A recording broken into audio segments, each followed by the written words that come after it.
Oh, I'm a big Ohio nigga. A lot of niggas know me in Ohio and they love me in Ohio, man. The deal is the champ, Shannon Cannon Briggs, two-time heavyweight champion of the world. I want to give a shout out to BVO TV. Shout out to BVO Boxing. You understand? Check the boy out. Check the kid out. You understand? Ladies and gentlemen, hailing from Cleveland, Ohio, I give you BVO. Oh, we boxing? Yeah, we boxing. I need that belt like it ain't no other option. So we punching and weaving and blocking. Defeat ain't an option. Let them know. Shoot a video, put it on BVO. Let them know. Every time I punch, it's a heavy blow. BVO, bound to hit like bricks cause it was set in stone. Let them know. I ain't getting body, but I'ma hit this flow. Yeah, way more than a show. This is BVO.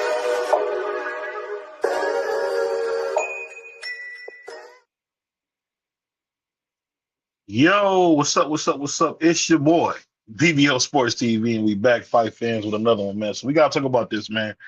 Salute to my man, Puerto Rican Free. I sent the Puerto Rican Prince the link. Hopefully he pull up. But like I said, I don't know if my man Prize will pull up his Ramadan. He probably feeding his face. Shout out to Vacay Bay showing love early. But we here, man. We here to have some fun, man. Talk some boxing. Hey, Free, can you hear me? Free, can you hear me? I don't know if Free can hear me. But I'm going to say this, man. I was pretty surprised to hear my man Osaki say that Shakur Stevenson was a girl, man. I was surprised by that. What about you, Free? I'm not surprised. Osaki has been hunting down Shakur for years now. He's been hunting down Shakur since he was at 130. He's been trying to get that fight with Shakur. He was Shakur's mandatory for about a year and a half, 2 years. Well, I'm not going to say it's mandatory. He was his number one contender. So he's been wanting that fight with Shakur for a while. So I'm not surprised by Shaki Foster. Shaki Foster is one of those guys that he don't back down anybody. He'll fight anybody that they put in front of him. So I'm not surprised about Osaki Foster. Said Shakur is a female woman part, and he ran him out of the gym and things like that. I'm not surprised at all. Salute to my brother Seafood, man. I tried to put a chat in there, but they blocked it. I don't know what it is, but salute to my brother Seafood, man. Always fly when I see him. Salute to my man TD. Hey, I put it like this. I got to give it to Uncle Rich. He got one of the best shows on YouTube, and I give him credit. He be carrying TD Sports on his back. I would be tired as heck doing that, man. I don't know how he do it, but he carried that brother on his back. Salute to my brother Insane, man. Like I said, he's from the wrong side, but we got love for my man Insane. But I think the funny thing about the whole Shakur thing is this. I've never seen a dude have so much like heat around him and like not taking advantage of it. Like I seen him on there with Stephen A. I've seen him talking, big interviews. So I just want y'all guys to know, for all those goofballs who said T.O. was nobody, Big T.O. might have made Shakur a star. What you think about that, Free? I wouldn't say it made him a star. I think Shakur was already a star in his own right. I will say T.O. just gave him another notable name on his resume. Because T.O. is not that big of a star himself, so I can't say that T.O. made Shakur a star. I just think it gave him another notch under his belt because now he is a 3 division, no. Four division. Four division. See how Free don't want to give him no credit? You see how Free don't want to give Shakur no credit? No, he's a 4 division champion, so it gave him another notch under his belt. But I wouldn't say that T.O. made him a star. I would just say he just added to his resume. I mean, I know people don't count it, but you see when he beat T.O., man, he get a big ass gold belt. So shout out to T.O., man, for giving Shakur the opportunity. And I hope they can run it back. I'll just say it like this, man. Shakur had a good night. We're not going to hate on him. But I will tell you this. The thing that Shakur does is that he has a great way of taking your best weapon from you. And we've seen him do just that when he fought my man T.O. Salute to my man right side. But I think, to be honest with you, man, I think O'Shaquie Foster can beat him. What about you, man? Nah, I think Oshaki can beat him as well. I think Oshaki has the tools and the boxing ability to be able to beat Shakur. Do I think he will? No, but I think he has the ability to do it. I just think Shakur is a good fighter. It's a 50-50 fight. Oshaki looked real good in the fight that he had with Cool Boy, and I think a lot of people they get too high off of one fight and they say, "Oh, this man can be this man can be that man, or whatever." I think we got to take into consideration what Cool Boy presented to Osaki and what Osaki was able to take advantage of. Cool Boy is a smaller guy. He's a guy that started off at 122 or 122, and he moved up Hmm. to 130. And Hmm. Cool Boy, he did beat a lot of guys in the lower weight class, but he never fought anybody on the same level of a Oshaki Foster. So I In a think way, Oshaki. No, I'm talking about far as the size and the reach advantage and things like that. He never fought anybody like that. Um, mm. in a way, was a good fighter in his own right, but I don't think in a way can beat Oshaki Foster. Um, but like I said, I think a lot of people just getting a little too high off of one fight. That was a good fight with Cool Boy for Oshaki. It gave him some notoriety by beating Cool Boy because prior to that, nobody really paid attention to Oshaki Foster outside of the diehard boxing fans. Nobody really paid attention to Oshaki Foster. So him beating Cool Boy gave him some notoriety.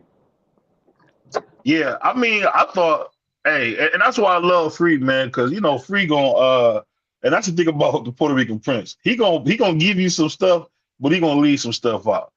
I mean, Cool Boy came off looking incredible versus Brandon Figueroa at 126. Had won, what was his I think it's his second, the weight division. And I honestly can say I had it wrong, man. I thought it was gonna beat Shock dead. But Shock went in there and really put hands and feet on him. So I mean, salute to my brother Billy, one of my day one guys. Billy, man, always showing love, man. Make sure y'all smash that like button, man. Somebody put some color in the chat, man. Come on, man. I gotta buy some muffin, some more muffin mix for the baby, man. Y'all throw some color in the chat, man. But you got to remember, um, Brandon Figueroa is a guy that Cool Boy was familiar with. So yeah, he looked good, and if he could have did that the first time they fought, he chose to fight an inside fight like Brandon Figueroa likes to fight, and he beat him at his own game. But a lot of people said that Cool Boy should have fought his style of fight when they fought the first time. So I don't. That's what I'm saying. A lot of people get a little too high for one fight and think that a person can go beat a bunch of other guys that they had never fought. I think he was very familiar with Brandon Figueroa, so it was easy the second go around because he knew what Brandon Figueroa likes to do. He's seen it multiple times before. He's seen Brandon Figueroa in the amateurs. He's seen Brandon Figueroa in the pros. So Hmm. that's why I say I'm not surprised what Cool Boy was able to do to Brandon Figueroa because I thought he could have did it the first time. But Hmm. it like we always are prisoners of the moment instead of looking at the bigger picture. When you look at the bigger picture, you take it for face value. You realize, okay, yeah, that was a good fight, but the fight was a fight that he had already fought before. That's why when we have these rematches, unless it was a very close fight, when you have these Hmm. rematches, it's pretty much what you already knew that it was going to be. It's just one guy fought a different fight the first time, and then he went back and fought the fight that he should have fought. So I don't get too caught up in a guy beating a guy. I give him credit for the fight, but that doesn't mean that he can beat everybody because he beat a guy that a lot of people thought was going to be a tough fight for him, or a lot of guys thought that he might not be able to win that fight. I just give him credit for the fight and say, okay, what does the other guy possess that can give him problems? Because what one guy can do in the ring doesn't mean that everybody can do that, or doesn't mean that the other person possess the same type of problems. Yeah, I would agree with that, but I'll just say this, Free. I think the only thing I would disagree was this. if you watch that Brandon Figueroa fight, Brandon won. He did everything but bring the chips. He ate the sandwich. He just forgot the chips. And I think they robbed Brandon Figueroa that first fight, and that was okay. But for him to go on the second fight and just lace that dude, and we got to remember, Brandon Figueroa just beat a monster, and Nick Ball had him snoring, and he was getting his ass whooped the whole fight. So, I mean, I get what you're saying, but I think Brandon Figueroa, to me, I would put Brandon Figueroa over anybody on Osaki Foster's resume, to be honest with you. So, I mean, like I just said, it's just one of them things where when he beat Cool Boy, he forgot the chips. But he ate the whole sandwich and everything, but he had no chips, no pickle. So they gave him the fight. That's all I say. You will put Brandon Figueroa over everybody on Cool Boy fight on Cool Boy resume is the same way as saying I will put Earl Spence over everybody that Bud Crawford had fought before they fought. That doesn't mean that Earl Spence is going to win. We saw what was the reaction after the results of that fight. Everybody said anybody that Bud had fought, Earl would destroy them. But then we see when Bud got in the ring with Earl, we saw what was the results of that fight. So just because you say that a guy can beat everybody on somebody else's resume doesn't mean that they can beat that guy. They can beat everybody that he fought, but it doesn't mean that he can beat that guy. I respect that. I just say with Cool Boy, the thing with Cool Boy, I don't think he did a good job. You shouldn't be almost missing weight at a brand new weight class. I think he was just really, because when we seen him at the Fairwater Brooklyn, he looked pretty big there. So shout out to my man Clarence, man. I know he celebrating Ramadan Kareem, to my brother Clarence. So I know when we see him at the fight, he looked bigger than he usually does. And if you look at Cool Boy now, he looks big. I think Cool Boy really, for a long time, I'll be honest with you, Free, I think he was a weight bully because he's huge now. So I don't know. I've seen him. He's pretty big now. I wouldn't say he was a weight bully. What I would say is lack of discipline. Because Cool Boy ain't nothing but like 5'3", 5'5" at the biggest. Cool Boy ain't no big petite dude. Yeah, he a petite dude for sure. Cool Boy's a little dude, but I would say it's a lack of discipline because you can't tell me you got a guy like I give you a perfect example. You got a guy like what's my guy? Regis Prograis, who's been at 140 pounds his entire Mike career. Grimm, salute. Never missed weight, never struggled to get on the scale, or none of that. And then you got a guy who's much smaller than him, and one fight, you didn't even get a chance to even fight at 130. You moved up to 130 and missed weight. It's a lack of discipline. It's not a guy that's a weight bully. It's just lack of discipline. Hold on, man. A dude went all the way to a whole different weight class. Couldn't make the weight class. I guess I give you that, Fred. And you know what? I give you that because that do make sense. If you go up there and you can't make weight right away, there had to be discipline issues. But I also think people don't realize Cool Boy getting money because I've seen that chain on his little bitty ass, and I said, and I'm sure my man Clarence and TD seen it. That dude had a pretty big chain on him, man. And to be honest with you, if it weren't all them cameras, man, you would have to beat that chain off him. So he getting some money. So I think that might have been attributed to him not being the scooter we used to seeing. But let me ask you this. So it came out today. Shout out to Paulo Malignaggi, 2-division champion. Paulo Malignaggi said he thinks that Derek Ward-Jasor is going to knock Deontay out within the first 6 rounds. Do you agree with that? I don't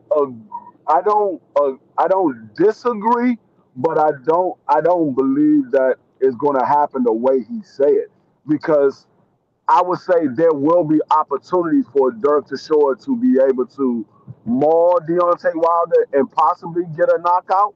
If Deontay Wilder somehow can keep him at bay and hit him with that big right hand, the opportunity might not be there for Derek Chisora. But I'm not going to disagree because I don't think Deontay Wilder can keep Derek Chisora off of him. We know how Derek Chisora fights. He likes to maul his opponent. He's going to come in. He gives you that almost like Joe Frazier type mentality. He's going to keep coming at you. He's going to be throwing big shots.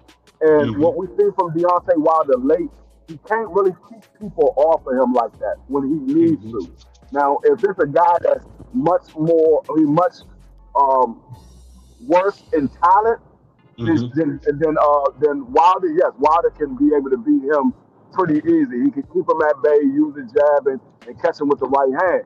But Mm-hmm. if it's a good opponent and they are they got the heart and they got the courage to get it, mix it up with Deontay Wilder, he can't really keep those type of guys off of him as of late.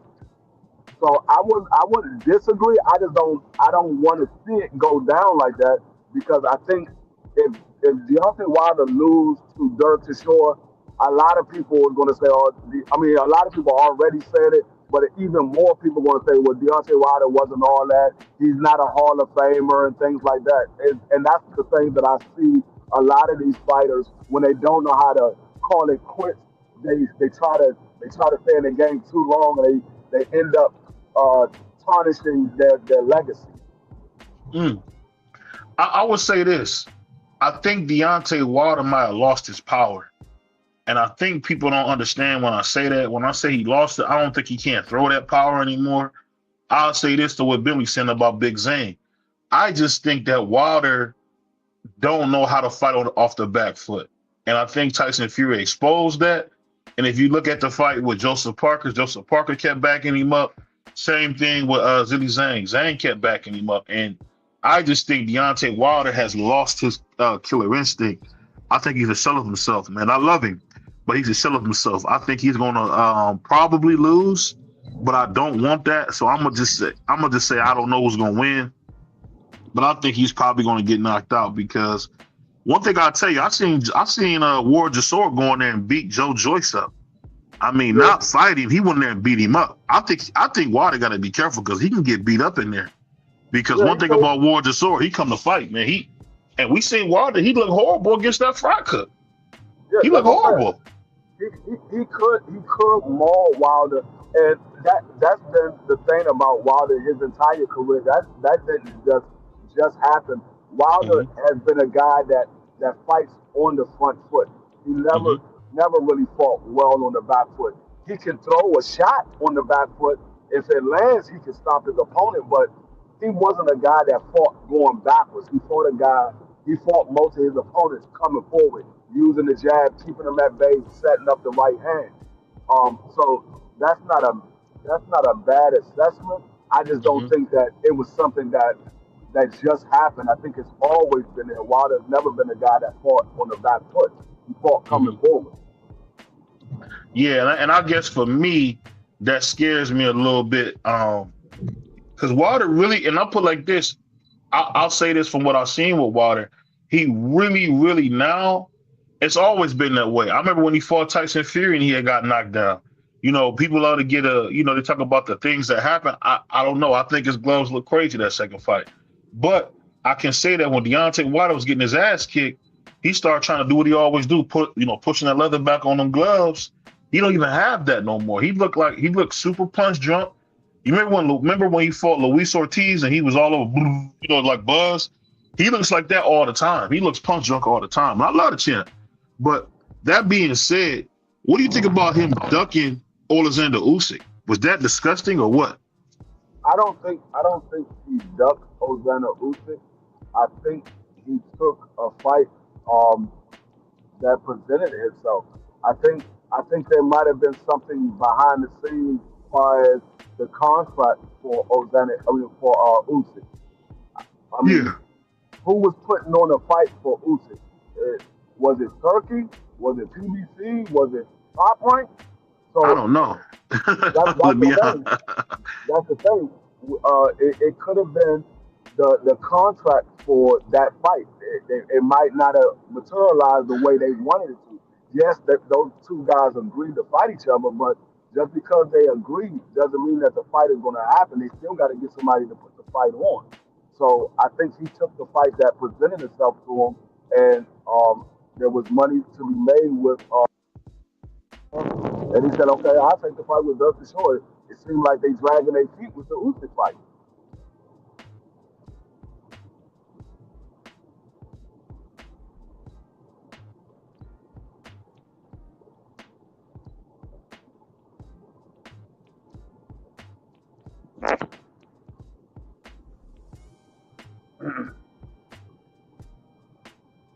The Joshua fight, but he could have had that fight. But Shelly Finkel and Al Heyman didn't want that fight, so it didn't happen. What Um, fight? say it again. What fight? Wilder versus Joshua for undisputed. They didn't stop that fight. That was Eddie Hearn that stopped that fight. It That don't wasn't see. no. That wasn't no I thought Al Heyman. that, but Lou DiBella said different. Man, I don't care what Lou DiBella said. We saw Wilder go over there and accept the daggone flat fee, and they didn't finish. Mm. Take the flat fee. They didn't give it to him. They said, "No, we don't want to do this. We want to give you a flat fee." And Wilder kept saying, "Well, let's negotiate." They never wanted to negotiate, so Wilder said, "Okay, I'll take the flat fee." They never gave it to him. They said they wanted $50 million. Wilder sent them $50 million. They said they don't trust where the money came from. So My man, my I man think that Billy was Eddie said Hearn. Waters. Go ahead. My bad. And I think it was Eddie Hearn that stopped that fight. My man Bentley said Water a smart man ducking Usyk because Usyk was gonna hurt him the No, I way think I Fury think did. Usyk would have beat him as well. I think at this point in time in Wilder's career, I don't think he beat anybody on the top level, in my opinion. And I like Wilder. I like Yeah, Wilder. I've been a supporter of Wilder for a long time. I just in the ring, and Wilder is not that dude that he once was. He's an older guy. He doesn't have the same velocity on his punches, same quickness, the same reflexes. He's not hmm that dude that he once was. I'll ask you this though. When you look at Wilder's career, man, I would just say this, and I'm gonna leave it at that. I feel like Wilder could have did some things better, but let me ask you this: there's a report that came out that said Alexander Usyk might drop the WC belt, and if he does drop it, the WC is inclined to order uh, Caballero versus Lawrence Okoli. Do you think that'll be a good fight, Lawrence Okoli versus Caballero, if Usyk drop another belt? Uh, because we know that Fabio, I think Fabio got the IBF, No, or might have been Fabio Worley got the WBO. He could, WBO. yeah. Okay, yeah, it's the WBO. I mean, he still got 3 belts. So, No, um, they saying that he might drop the WBC belt to fight Tyson Fury. That's just a rumor. And I'm saying if that does happen, even though he's going to drop another belt, would you want to see I Lawrence mean, Okoli versus Caballero? um, I guess. I mean, Cat is right there as the number one contender, and one of those sanctioned bodies. I can't remember which one, but he's the number The one contender in one of WBC? those sanctioned bodies. So, Yeah, I mean, Cat is getting the opportunity at a title soon. Um, fight Tyson Fury again. It's only for the money. You beat Tyson Fury twice. I mean, it wasn't close in the second fight. The first fight, yeah, it wasn't close. So if you fight him again, it's only for the money. What's the point of Mm, fighting him again except for the money? He doesn't offer you anything else but the money. yeah. Hold on, you got a real static. You got a static thing going on, Free. You sound like Coach's mic. No, I was moving. That's why I was Oh, going okay. through. Yeah, nah, but yeah, I mean, Tyson Fury don't offer anything. I don't even want to see you coming back to try to fight Usyk, and hopefully you feel that Usyk might have you can capitalize on it. But he beat you. You still haven't fought since he lost to Usyk. Yeah, I mean, I get what you're saying. I just think for me, I think it'd be a good fight. Hold on, we got a little echo on. One second. This will help. Uh, hold on one second. Uh, I'm trying to put this echo thing on here, but I'll just say this: no matter how it goes with these fights, I just want to see the best fight the best. And for me, I think it'd be a lot of talking and people saying this and that, but we don't seem to get the fights that we need to see, man. So I think that's what's hurting the sport. He said Mark Wilder. Yeah, I just think with Wilder, man, I think he let Shelly Finkel really ruin his career, in my opinion, man. Because there's so many fights that he could have had, should have had, and for whatever reason, things just didn't work out the way they should have. And I'm just thinking like that sucks, man, for him because he's a really good I fighter, think man. But go ahead. I think it was only one he was missing, and that was the AJ fight. That's the only fight that he was missing. I mean, Usyk came along later.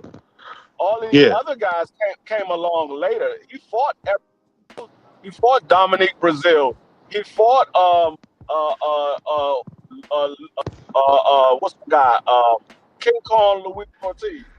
yeah. He he fought the Haitian dude to become the WBC champion.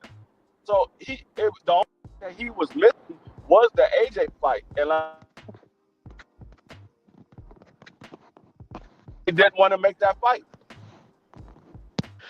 I don't know. The facts just kind of go to the contrary of that and basically make it seem like for me, and I could be wrong, it seemed like my man Water let his team just kind of destroy his career, man, because just like the whole thing with the fight with Usyk. What does Deontay Wilder have to do but wait on Usyk? You say you want to shut it all the belts, like that to me. That I'll be honest, man. That was dumb.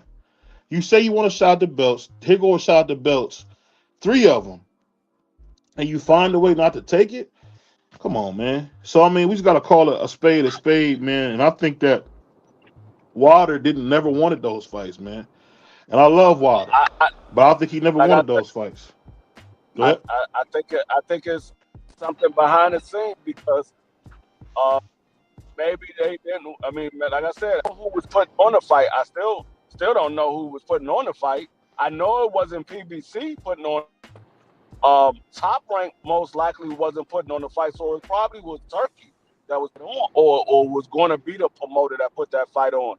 So if they didn't put the money up for the, how can you fault a man for trying to stay busy? He wanna get a fight in, and he's not putting the fight on. I mean, Usyk doesn't have a fight right now. Well, He's still going to apparently get a he's fight. got some sign.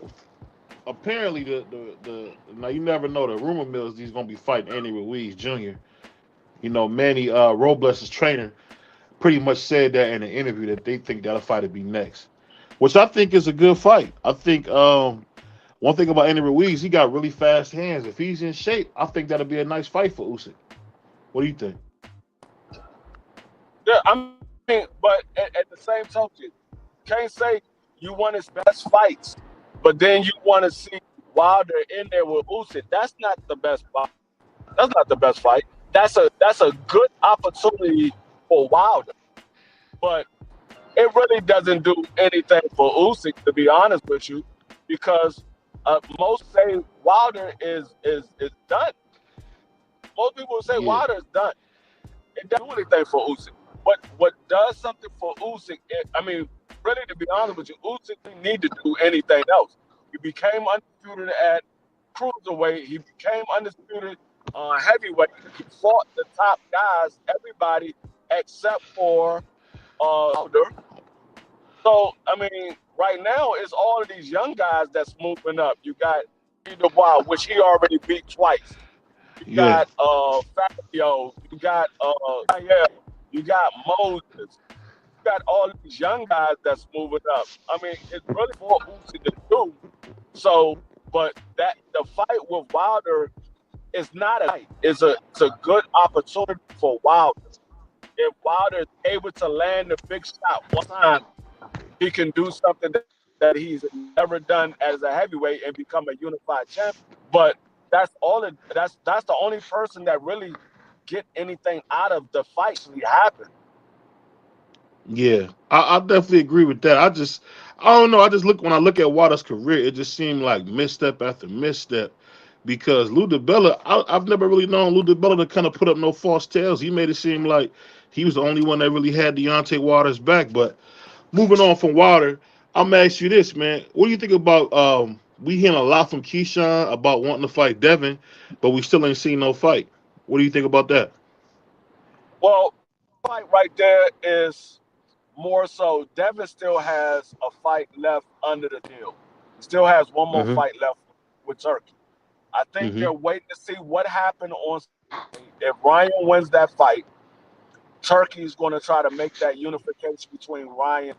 Now, it's still going to come down to, is Ryan going to make the fight with Devin? Yes, Turkey could put up money, Mm-hmm. but it still takes Ryan saying, yeah, he wants that fight. And it takes saying, yeah, he wants that fight. So I think they're waiting to see what happens on Saturday. But at the same token, it's Mm-hmm. not on Keyshawn to make the fight. It's on Devin to make the fight. You can't say is the one that got to send the contract, but when it comes to Keyshawn and Devin, you saying keep doing nothing. Well, he's not the eight side. Devin is. So it's on Devin to make the fight. If that's the fight that people want to see, if that's the fight that Devin wants, it's on Devin to make the fight side. He's not going to send Keyshawn a contract. I mean, he's not going to send Devin Haney a contract. He's going to send Keyshawn a contract. Yeah. I'll just say this. I think the only thing with Keyshawn is you got him doing live saying, he Craig and he got a brick for Debo. It's just like I just want to know why these guys won't just make a fight. I guess I get so tired of hearing guys just selling these wolf tickets. Like, why don't they fight? Why don't they try to fight Devin? Because you got Devin talking about he'll fight him and Shakur. What do you think? Well, I mean, he's doing what he's supposed to do. He's letting everybody know he wants the Devin fight. But like I said, it's still on Devin to make. Devin is the A side. It's on him to make the fight. I'm not saying Keyshawn beats Devin or anything. Devin wins that fight. But Devin is the A side. It's on him to make the fight happen. And I know people say, "Oh, well, he could have fought Devin a while ago." Well, that's not right now. We're talking about right now. Keyshawn saying he wants to fight. Devin is the A side. It's on him. You can't say Tank is the A side on this contract. Now Devin is the A side, and you say, "Oh, these guys don't want to fight. Why going to the offer when we know they don't want to fight?" That's not what y'all was saying years ago when it was Tank the A side. Y'all was saying Tank Davis need to send the contract anyway or send the offer anyway. Call their bluff, make those guys duck. That's what everybody kept saying. And I don't have a problem with it, but keep the same energy now that your guy is in position. Now that your favorite fighter is in that position, keep the same energy. Call bluff, send him an offer, and let's see if he take it or not. If he take it, then he wasn't bluffing. If he don't take it, then we know he was bluffing, and we could call him for what it is. You funny, man. You say you calling for blood. I'll just say this, man. When I look at, and this is guys on the truth, when I sit back and look at Keyshawn Davis, it kind of almost make me sick because it's like the dude talk a good game, but it seemed like whenever it's like his time to do it, he let us down. It's like he let us down in Norfolk when he's supposed to be fighting De Los Santos. We had seen Keyshawn, run from the man, like really actually run his ass off. So we thought maybe Keyshawn would go in there and do something, do something special, maybe stop him. And he just seemed to always drop the ball. Man, I don't know if you know what I mean when I say that, but he just always seemed to be that dude that can't close the deal. You know what I mean? He like the Yeah, dude I where mean, if the lights cut off, he can't come home with the light money. That type of guy. like I said, with that fight, I favorite Devin, but that doesn't mean that he can't win that fight. I think Keyshawn's a heck of a fighter. He can win the fight. I just right now because Keyshawn doesn't have the experience that Devin has. Devin's been in there with a lot of different. We got to remember, Devin's been fighting as a pro since he was 16 years old. He's now 27 years old.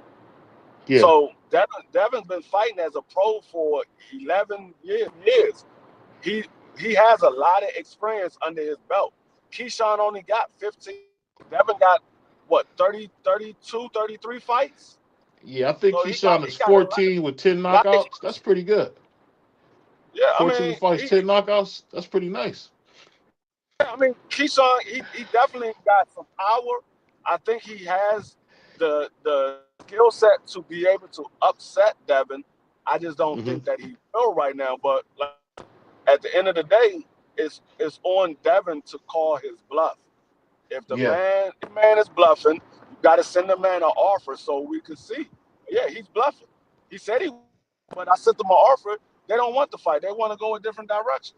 Okay, then we'll call Keyshawn for bluffing. Hey, you said Yeah. you wanted to fight. The man sent you an offer. You decided to go a different direction. So let me ask you this, man. This is something that came across my desk. So I was looking at my man Jamal. You know, Jamel Charlo is my favorite fighter, man. And Jamel Charlo was asking Boots for a fight, and Boots was told him, "Stay by your phone." Remember at that Virgil, when him and Virgil faced off, he said, "Stay by your phone." And from what Charlo saying, he never got a call. Why do you think Boots Ennis is almost 30 years old and still hasn't fought an elite fighter? Where do you think that's come from? I mean, it's not up to Boots to make the fight. Boots is signed to Eddie Hearn. Boots is not in position like a guy like Devin or a guy like Tank Davis, where he offered to guys. Eddie Hearn is the one that got to send those offers.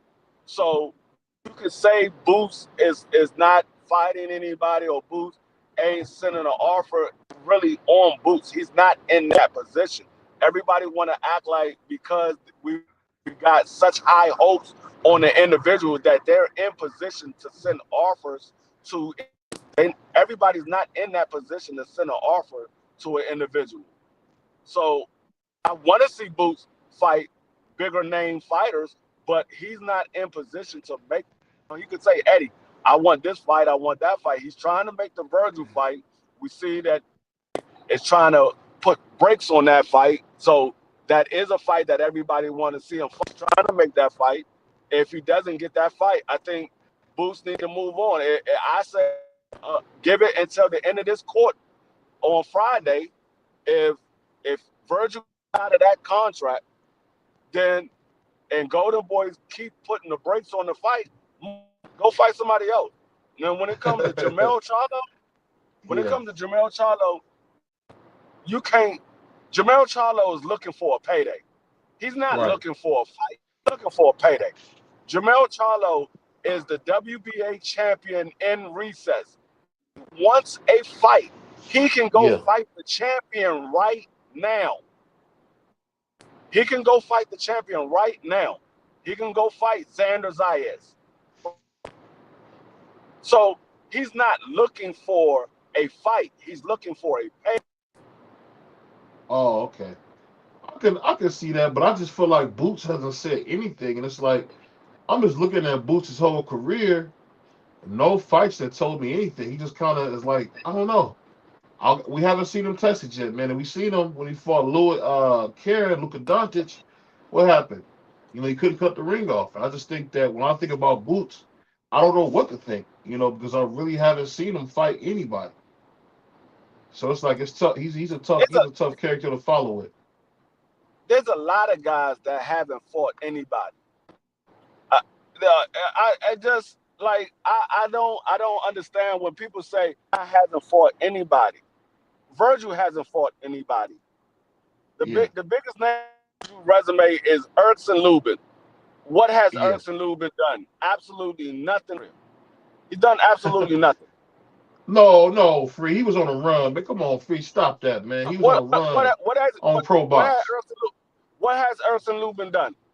Has he ever He had been? put himself in position to be the #1 contender for the IBF belt.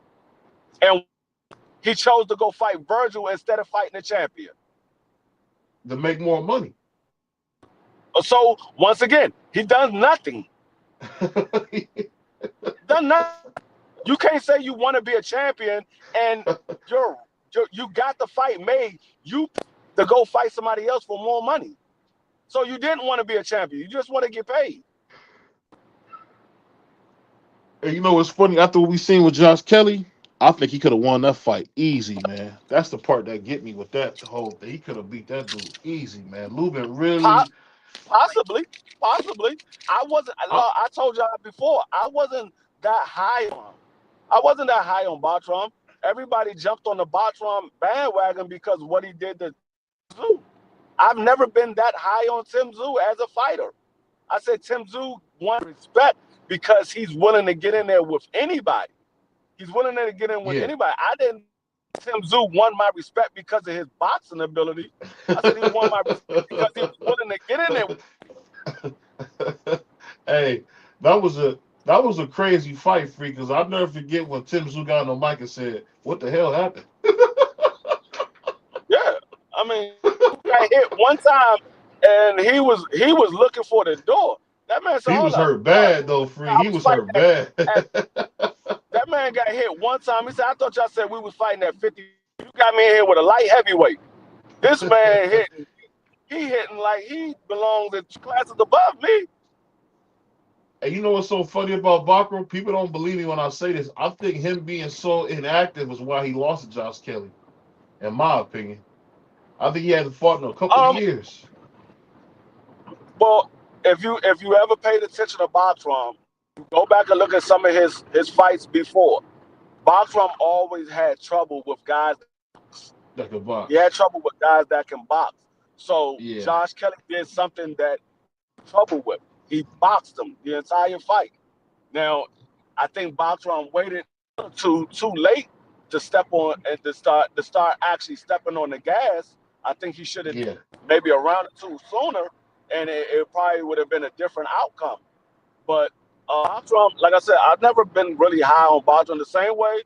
I'm not high on Manimov. Everybody keeps saying Manimov this, Manimov hasn't done anything. Manimov was a war title because they stripped Jamel. He never beat anybody. He didn't beat nobody. He got, it's he like, remember like in wrestling side, that dude always get his ass kicked.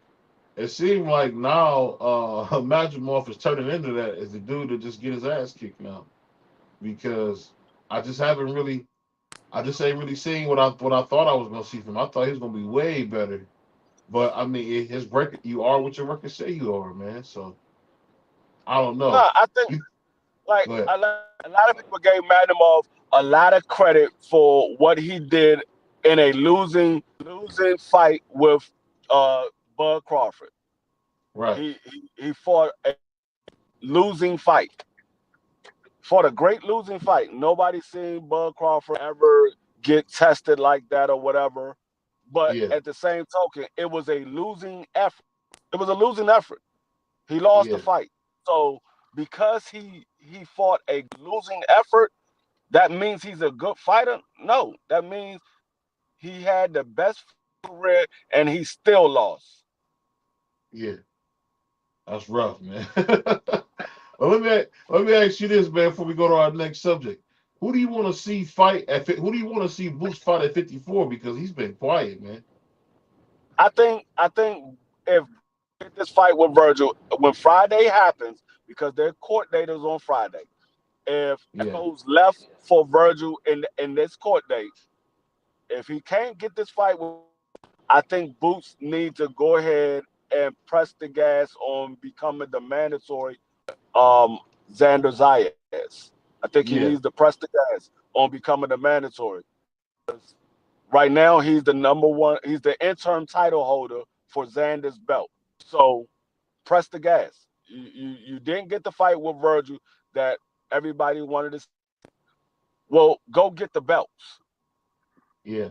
Eventually, Virgil's going to have to, because he wants to be a champion. So if you get the Xander, you got two of the belts.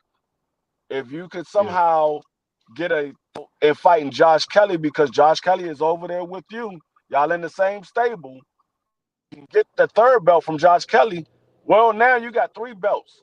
If Virgil gets Sebastian Fundora or Keith Thurman, whoever wins that fight, he got one. He wants to be undisputed. He got to come see you. But let me ask you this, though, man. You say you got to come see you. But let me ask you this, man. That being said, so you don't think we'll see Boots versus Charlo at all? Nah, I'm not saying fight Charlo. I just think, I mean, like I said, if Charlo really fight with Boots, if Boots step on the gas and becomes Xander Zayas mandatory, and he gets those belts from Xander Zayas, Yeah. all Charlo got to do is say, "I want my title back." That's all He he could got to do do. that? He's the champion in reset. Champion in reset. Come back and say he wants to fight for that title. He has first dibs over everybody. In order Oh for wow. the the current champion, the whole title, they gotta fight the champion in recess when he comes back. If he said he wants to fight back, they gotta fight him first before he Hmm. fights anybody else. They gotta fight him. He has first dibs on that title. So let me ask you this, man. When we talk about a lot of fights, what do you think? Why do you think people pushing this Devin Haney versus Xander Zayas fight, even though we already heard that Xander and Josh Kelly got something set up coming for August? Why do you think people keep trying to push that narrative that it's going to be Devin versus Xander, which ain't going to happen next? Because most of those guys are Devin Haney fans. Oh, I mean, because okay. I just you can't see this is the problem that I had. I don't mind the fight. If Devin wants to go fight Xander Zayas and become a division champion, so be it. I don't mind the fight. The problem that I have with it is, you said you wanted to fight Boots. Boots said, "Okay, I'm moving to 54. We can fight at a catchweight. I'm not trying to move up that far. I'm going to 47." But now Xander's got two titles. You look at Xander Zayas as food, and you want to go to 50, not a catchweight. You want to go straight to 54 and fight Xander Zayas after only having 47. That's the problem that I have with it, and people Yeah. not calling it in. You didn't want to fight Boots at a catchweight, but you willing to go to 54 and fight Xander Zayas. No problem. If you go there, you fight Xander Zayas at 54. Stay at 54. Fight those other guys that's at 54. Don't come back down. Why Don't come not, back. Free? Stay at 54. Fight the other guys. You come back down, it's going to be exactly what I thought it was. You saw Xander Zayas as food, and it was a win for you. That's why you went and fought Xander Zayas. How you see that fight playing out, Free? Because I'll give you your credit. You was one of the first people I heard talking about Xander. What you think about Xander versus Devin? Um, I think right now I would say it's probably a 55-45 in favor of Devin, and Hmm. it's only because of the experience Devin has. But I think there is avenues for Xander to win that fight. Xander Zayas comes in the ring with a lot of energy. He moves around just like Devin do. Yeah. Um, I think he can with Devin. I don't think he's as good of a boxer as Devin, but I think he can box with Devin. So it could come down to where it's a split decision, one way or another. Like I said, Yeah. I would favor Devin 55-45 right now. Um, but Xander, I mean, they only got like one or two fights because Xander Zayas moving to Difference. 160. He gonna move to Yeah. 160. Yeah. I'll say this though. I think Xander versus Devin Haney's a good fight, and I think he could possibly beat the black off of Devin. And I just think people not gonna give Xander his credit because they're gonna say, "Oh, he was too small." Because I already know when Xander go to 160, niggas gonna leave 160 because that dude's a monster. What's going on, Coach? How you feeling, man? What's going on, good brother? What's going on with Hey, we gotta ask you this, man. We hearing a lot of talk of Xander versus Devin Haney. Now we know a lot of us probably think it'll be a good fight, but is you think people worried at 160 about Xander coming to 160? Because I know a lot of dudes gonna lead the division when he get to 160. What you think? you? Ain't nobody leaving no division because of no Sanders Dias. Come on, man. I Xander, mean, he a good boxer. You can't take nothing away. Xander, good young fighter, making his way in the sport, but he ain't vicious. He ain't got no. He ain't nothing about him that makes you feel like, oh, I'm so scared of this fight.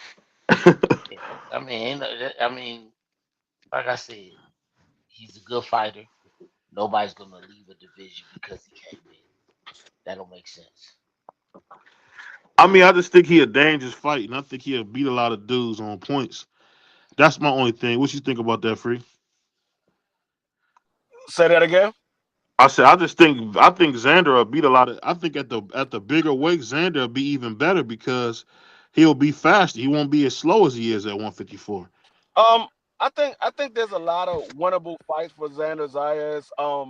But with most guys moving up in weight, it's going to take it's going to take time. Um, but I think there's a lot of winnable fights for Xander Zayas. I think that will give him a lot of problems. And I think there's fights that he could lose at but I think he will. It will be a good challenge for Xander Zayas at 160 because right now, Who could beat ain't him? You nobody, think Carlos could beat him? huh? Who you think can beat Xander at 6? Ain't nobody can beat him at 6. I think he I would beat think Carlos Adames. I think Laura has a good shot at beating Xander Zayas. I think Carlos Adonis has a good shot at beating Xander. I think who's the other guy that's at 60 right now? I'm trying to. I mean, shoot, Ammo Williams? I think Jaleel has a good shot at beating Xander Zayas at 160 right now. Um, But Amber Jalil's at Williams, Zuffa. I don't think they I'm not fight. really Do sold they? on Amber Williams. Yeah, I'm not Who really sold on Amber Williams right now. Hey, coach, can Zuffa fighters fight a dude from Top Rank or no? Yeah, if you in the ring top 10, and if let me say this, anything is possible when somebody else is controlling the situation. Whether it's Zufa, whether it's Top Rank, Hmm. no matter who it is, you gotta always remember the people who control the board are not the pieces on it. It's the person who moves them around. And at Mm. the end of the day, I look at boxing in a realistic situation. The fighters fight, the promoters promote, the fans are fans. Whatever Hmm. they know, whatever they know they can make money with, Hmm. then that's what they're gonna do. That's not a slight at any company. That's just the way life goes. Shit, you sell trucks for a living. Yeah. If your I try to be funny. If your No, I know what company you mean. found Yeah. out, if they found out we could also sell uh cars and make the same money, Yeah. if they switched over to cars, what would you have to say? Cars. Yeah. Yeah. I see what you're saying. Yeah. So Whatever's needed. I see what you mean. Whatever's needed. yeah, I just think. yeah. I mean, I it's guess. a I lot of guess tough what fights for them. I just say this was Xander. See, the thing about Xander, I always thought Xander was a top ranked project, but he keep beating like tough fights that I thought he couldn't win. Like I didn't think he would beat a boss at first, but he went in there and beat a boss up. So it's Why? like, Why didn't you think he would be the boss? because And I feel like a boss had that mean streak, and I didn't feel like maybe Xander could dig down, but he did. It's like, uh, you didn't know who a boss was 6 months, 6 8 months ago. You had no idea on planet Earth who a boss was. you So go. to say I didn't know he had a mean streak, you didn't know he existed on the fucking planet. I mean, he So that destroyed Tellez. That's why I said he no, destroyed. no, Go he ahead. did Tellez. No, I thought no, yeah, he did. He dominated Tellez. He dominated. But the same way that he dominated Tellez was the same way that Salute I B3. I, I think would have happened with Xander. Both of them, if you think about it, Xander, he's a good boxer, and you're more scared that Xander will beat you on points than Yeah, you are of him stopping you. yeah, And Xander fades down the back end. Watch his fights; he fades, yeah. and Around it and around 10, he do. Yeah, so and I in 10 round fights we saw him fading around round 8. In 12 round fights he fades around round 10. He yeah. fades, and if he's in there with a puncher because he doesn't have the I think all the when building Xander Zayas, I give Top Rank credit. They built him in a way where he could not look bad. But now that he has to fight people who are not the super A-listers but are good fighters, Mm-hmm. They're exposing his weakness. He has horrible feet. His feet are horrible. He has I would horrible agree. feet. I would He agree has with that. he has horrible feet. He fades down the stretch, and when he fades, his Uh defense huh. falls apart. When he fades, his defense falls apart. So I I don't would. I see would. where. You know what? I'll say this though. I don't think. I don't. And free, you can tell me if I'm wrong. I don't think Xander's ever really fought anybody that can really box. But it's like I don't know. He looked. I see. I never know what I'm looking at with them top ranked dudes, man. Just to be totally honest, and I watch a lot of film because I noticed that top rank always puts you in there with guys that you're supposed to look good against. I mean, I'll say that now. Now looking at the boss fight, it kind of felt like a boss. It felt like the boss fight to me. It felt like that was like tailor made for him. You know what I mean? It just seemed like every Like, doggone fight with Xander is tailor made. see, like what I mean, you could say that, but Abbas was a champion. I mean, if that was a fight where Abbas didn't have a title, then I can understand. Yeah. But the only reason why he got the fight with Abbas is because he was a champion. He was trying to unify. So um, that I mean, the thing is with Zans, if you're a guy that can't move your feet, you're gonna have a Hmm. hard time beating Xander Zayas because Xander Zayas is gonna constantly move around the ring. He's not gonna stand in front of you for a long period of time. He's gonna throw his combination. He's gonna throw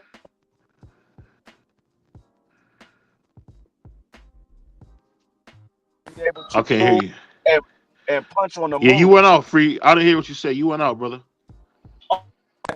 A guy like Xander, he's gonna constantly be moving. He's not Hmm. running. So you got to be a guy that can punch on the move. Because if you can't punch on the move, you're gonna have a hard time fighting a guy like Xander Zayas because he's gonna constantly be moving. Yeah. Let me say this real quick. We can't do that, BBO. Go ahead. Uh, Babaz wasn't easy. Xander just made it look easy. It If shouldn't you have looked consider, that if easy. you, It V3. It shouldn't look like a doggone sparring session, bro. yeah, It but shouldn't look like that. that's because I mean, it's not Xander's fault that a champion in his division was his sparring partner. Somebody, it's just, Hey, I mean, Cole, that's, they threw a mouthpiece on that nigga and said go fight him. I don't know if you seen that fight, Cole. That wasn't no fight, man. hey, That he wasn't no sparring partner when he was putting all type of hands on Tellez, and we But maybe seen what Tellez Tellez Tellez wasn't wasn't as be good no. doing as with we thought. PBC. Maybe He Tellez wasn't who we thought he was, because he got his ass whipped by a No, boss. maybe Xander is who we think he is. We can't do that. It's levels Maybe you're to it. right. You might be right. Tellez was somebody that he dominated the Julian J Rock later Yeah. on in his career to get that Hmm. title. Abbas dominated Tellez, and then Hmm. Xander dominated Abbas. So we got to put, especially as a young guy, his first title defense, unifying the belts. We got to put some respect on that, and I think he earned that Devin fight if he can get it. Yeah. I don't think he'll take it because I'll be honest with you, man. Fighting Devin, one of the biggest, blackest niggas they got, I just think that's not even a fight that I would want. I would try to get Josh Kelly because with Devin, you fighting against the judges too, man. Because people don't realize this. Devin is kind of like the last man standing. There's no Bud, there's no Canelo, there's no Tank. I mean, I don't even hear people talk about Tank no more. So I mean, it's like Devin is exactly what he wanted to be. He's that guy, man. I just Yeah, think it'd be. Go ahead. I'm in agreement with you. The thing is, though, if he fight Josh Kelly in the UK, he got to be concerned about those judges. Cause I mean that Bachram fight, that could have went Bachram way. That could have been a draw. So Xana got to be careful on all fronts. But with Devin, I mean, stylistically, you got to look at it as somebody, a smaller guy. I mean, a 35, 40 pounder that moved to 47, now moving to 54. I mean, if he can't get Josh Kelly, he got Hmm. boots sitting there as his mandatory. So what you want to do? You want to fight a guy going for his fourth division, or you want to fight a dog in Boots Ennis that you know is hungry to walk But he a through dog that Xander's. don't bite. He bit Stanionis. The Had dude had Stanionis coach 14. pull him out. Hold on, the dude who had 14 fights and was out the ring for 18 months, as you would say. I mean, the only reason he was out the ring is because because he couldn't get Virgil. He couldn't get his hands on your boy Virgil. You know, Hey man, and Gary Antoine locked into a mandatory for 2 years and gotta keep pushing the fight off and make sure he get his fight. Meanwhile, Virgil get to move around Stanionis. Come on, coach, man. man, what you think about this? This brother B3 going crazy. What you think about this, coach? You and Free I can't mean, agree with this guy, man. no, I mean everybody has their thoughts on what they feel about a fighter or about a fight. I think that's what keeps boxing interesting until they actually get in the ring. Uh, like I said, I think Xander's a good fighter. I don't think he's a bad fighter. I don't think he's dangerous. I think, like I said, Xander has horrible feet. His feet are horrible. His feet are horrible. Top rank every promoter. I mean every fighter in the business. I get like Earl Smith said. Top hmm rank is the best at making you look how they want you to look. They're the You, best matchmakers in boxing. They match guys to look like they want them to look. But if we look at their last two examples of that, look at Edgar Berlanga. They wanted him to look like this knockout machine. And yeah. then when they Facts. and then when Edgar Berlanga started drinking his own Kool-Aid, they said, "Fuck it, I'm gonna let you fight people." They started getting his ass tore apart. You can't tell me all of a sudden when he's saying I deserve this much money, this what I want. When that happened, that's when they started matching him against guys who were not, and he didn't match not the monsters, but stylistic nightmares. Yeah, That's like when they started Shiraz. matching. That was crazy, man. That No. Shiraz is actually a hell of a monster. I told you PVO before that fight, Shiraz was gonna fuck him up. you did say Shiraz, that. But he big as hell, Shiraz, coach. he's once again. I say he was going. I didn't say he was going to win. I said he gonna fuck him up.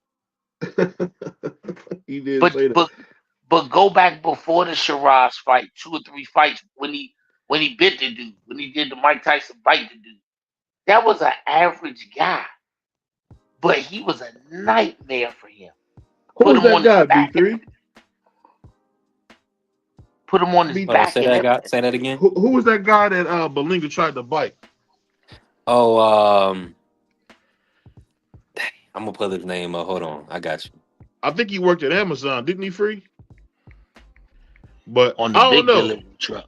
Yeah. Um, was that delivery Lewis driver Crocker? that Berlinga almost bit? Who? Talking about Lewis Crocker? No, No. Berlinga, the Puerto Rican dude. The He one that boss. had all the He chains on. bit Steve Rose. Steve Rose. Yeah, Steve yeah, Rose. Steve Rowe. Steve Rose Yeah, under Steve Rowe. They Yeah, said Steve Rose was punching though. That's what I heard. But the thing man, where is, you keep hearing this shit?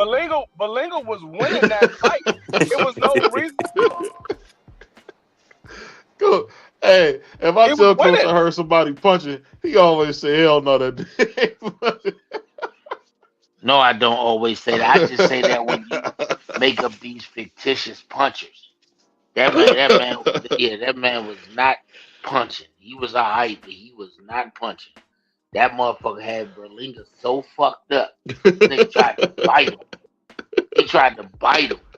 And the scorecards say that once again, one more knockdown and that shit was different. 96, 94, 97, 93, 97, 93. And this was on the top ranks card where he is the favorite. So 97, 93, 97, 93, that shit might have could have been 96, 94. You going in one round down anyway. So when he got to the point, not me thinking it, just look at when you get to the frustration level where you biting motherfuckers in boxing. Yeah, in boxing, you don't reach. I'm a Mike Tyson fan. Mike Yeah. Tyson was so out of it that he panicked. He panicked and said, "I can get out of this situation by biting the motherfucker." If they say that about Mike, they got to say the same thing about Berlin. Berlinga Like I said, you said, remember this free when free and B3 and coach. You remember when Berlinga said he was the best first round fighter of all time? Y'all remember he is. that? He is. He is. Man, once again, when top rank wants to build you into something, they know how to get it. They know who to put you in the ring with to make you look that way. They know so, how to do it. so let me ask you guys this. What do you guys think about Ryan Garcia if he's able to win, being the first openly gay fighter in boxing with a Where did championship? you get that from? Where, The man says he's a homosexual, coach. What are you talking about? okay, well, hey, he said it. That's what the He said, man I said. don't. I mean, look, but I don't be on a lot of channels. I don't know. You know, Yeah. and this internet is dangerous. So I just be No, trying he. to. And coach, and BVO, he gonna do his research. Yeah, I But mean, yeah, he this weird kid, he said some I don't know, would you call him a transformer, BVO? Is that polite? Is that the right word? no, a young man, a big young man. He said was handsome or something. It was wild, Yeah, it and I was brought pretty him to the weird. press conference. Yeah. okay. What was that? What was that? What was that dude from DC, man? That passed. He used to do that. He had just came home. He was known for that same stuff. What's his name? I Free the don't dude know. from DC, man. He had just came home. He ended up passing. And Remember, what was wrong with him? he was on the phone with his mom, and remember he's in the feds. Rayful Edmond. He basically was like Rayful Edmond doing his thing. What you mean, like Ray? What you Yeah. You don't mean, remember that? You don't remember that? They used to say that about Rayful Edmond. You don't remember that? man? Um, I ain't People never heard used nothing to. like that. You People could say, Nah, nah. listen to me, bro. People said a lot of things, but they never said that type of shit to his face. Right. well, I watched the Nah, American Gangster, and I don't think it was no secret from what they were saying. But I won't even use him. God bless his dead. But I'm Yeah, just saying yeah, that yeah. Use another one. Pick somebody else. I'll use somebody else. Basically, long story short, the man said he's a homosexual. That's what he said. As Coach put would it call. this I'm way, just leave BBO. it. I'm gonna Yeah. put it this way. I know a lot of homosexuals knocked out some of the hardest niggas in the hood. Doesn't mean anything. He's still a dude. He's still a dude. He Yeah, just that's like true. he just likes the same sex, but he's still. Yeah. But I was shocked to hear that. And I'm just wondering from you guys, do you guys think that will make Ronnie even bigger star? I mean, he's already a big star. Yeah, He's I already a mean, big yeah, star. he a star right now. Um, it's going to make him a star whether he was that or not by being a champion. It's going to make him a bigger star. He was one of the few I think don't need a championship belt.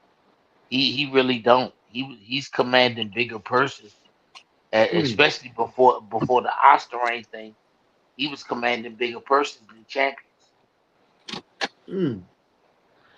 I I'll just think I say, think it would make him a bigger star because it's a lot of silly people yeah. around walking around, a lot of goofies, and what they do, they need something to be excited about. Hmm. So just like if somebody had their fingernails painted, or the fashion is blouses and purses or whatever, Yeah. these kids they go crazy over that stuff. So that's why these Yeah. dudes Right. be saying this gimmicky, clickbaity stuff, is because they know these the youth don't know no better. Yeah. Man, the man was Menudo before the goddamn the That man was Osterine Jones. menudo. Nah, y'all. Hey, look. Right. Let's keep it a bean. Let's keep it a buck. The boy was the number one thing amongst preview passing girls. He was. He amongst was. amongst them little girls, that he was Ricky Martin. He was Menudo. He was all that shit. Man, no, yeah, yeah. He was one of them dudes that didn't need a lot of promotional help because he had a hell of a fan base. My question is this though, Coach. Why do we get so many gimmicks? Like, why is Ryan, coming out as homosexual, bringing a home, doing this stuff to? Why is he bringing all this energy to boxing? Why can't it just be about the fights? Because podcasters and everybody in the such is gonna pick up on it. Mm, That's why. That's why. never Like thought you, about like your grandmother said, if you ignore him, he'll stop acting foolish. it. Yeah. Every time you He get to make it acting hard to stupid, ignore. He make it hard to ignore. hey, once again, in the words of your grandma, if you ignore him, he will stop acting foolish. That Yeah. is the truth. So let me ask you. Let me get your pick. B3. Who you got, man? You got Ryan or you got Mario Barrios? Um, I'm taking Garcia. I'm leaning. But go ahead, I'm bro. Oh yeah, I'm towards Ryan Garcia. I think Mario Bayo gets hit a little bit too lightly, and with a guy like Ryan Garcia who has great timing hook, and Mm-hmm. Mario Barrios already gives up his reach advantage, and he gets hit by guys who doesn't have the hand speed of Garcia. And I just think it's going to be too much. He's going to get hit too many times with that left hook, and he's going to eventually crumble. I think Ryan stopping Mario Barrios not with a left hook to the head, but a left.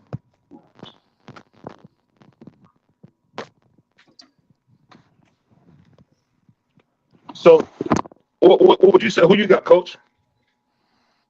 Um, honestly, I got Ryan Garcia. Uh, maybe by decision. I just Mm. to me, it's a combination of Barrios is just better than everybody he fights, or he's just the same as everybody he fights. And Mm-hmm. Ryan off the Osterane, once again, look at his last 5 fights. You mean that look at if you took the face away and just looked at the record of his last 5 fights, you mean to tell me this guy deserves a world title shot? Of course If not. you Yeah, so I think you got the possibility for anything because like I said, Mario Barrios fights to the level of his competition. That he's so let me, mastered that. so I gotta ask y'all this, man. I know y'all seen the press conference. What do you guys think about Andy Hiroka saying he's gonna stop Gary Antoine? Hey, everybody got a dream. That's what they said on that's what they said on Hustle and Hey, Flow. Cody Everybody got got a 10 dream. straight knockouts. Who he knocked out? I don't know the dudes that he knocked out. Cause I Thank you. don't know why Thank you. why you always do that, man. You Thank you. always do that. Because if you're gonna say it, then hey, we gotta have something to go with I don't know the it. dudes he knocked out. Yeah. You like Frank's red hot sauce. I put that shit on everything. What you think, B3 and Free? Because he said he gonna knock him out. Hey man, the thing is, he's supposed to have confidence. I mean, you look at his fights. He got a lot of knockouts in his wins, so he's Hmm. supposed to have confidence. I don't think different. The problem is he's never faced an animal like you look at the guys that he faced. Majority of the guys that he's faced in these fighters. Majority of I think he only fought like two guys that wasn't Japanese. Everybody else been Japanese fighters, and Yeah. he has he's never fought southpaw. So now you got to go in the ring and fight a southpaw, somebody you never fought a style before. You got to go in there and fight somebody who's a big puncher just like you, who fought better competition, who can fight on the inside and back foot and box. You got a guy in a Rocco up in a straight line. He needs the distance to be able to throw the shot that he wants. Antoine can make it an ugly fight and beat him up on the inside. He don't need the distance.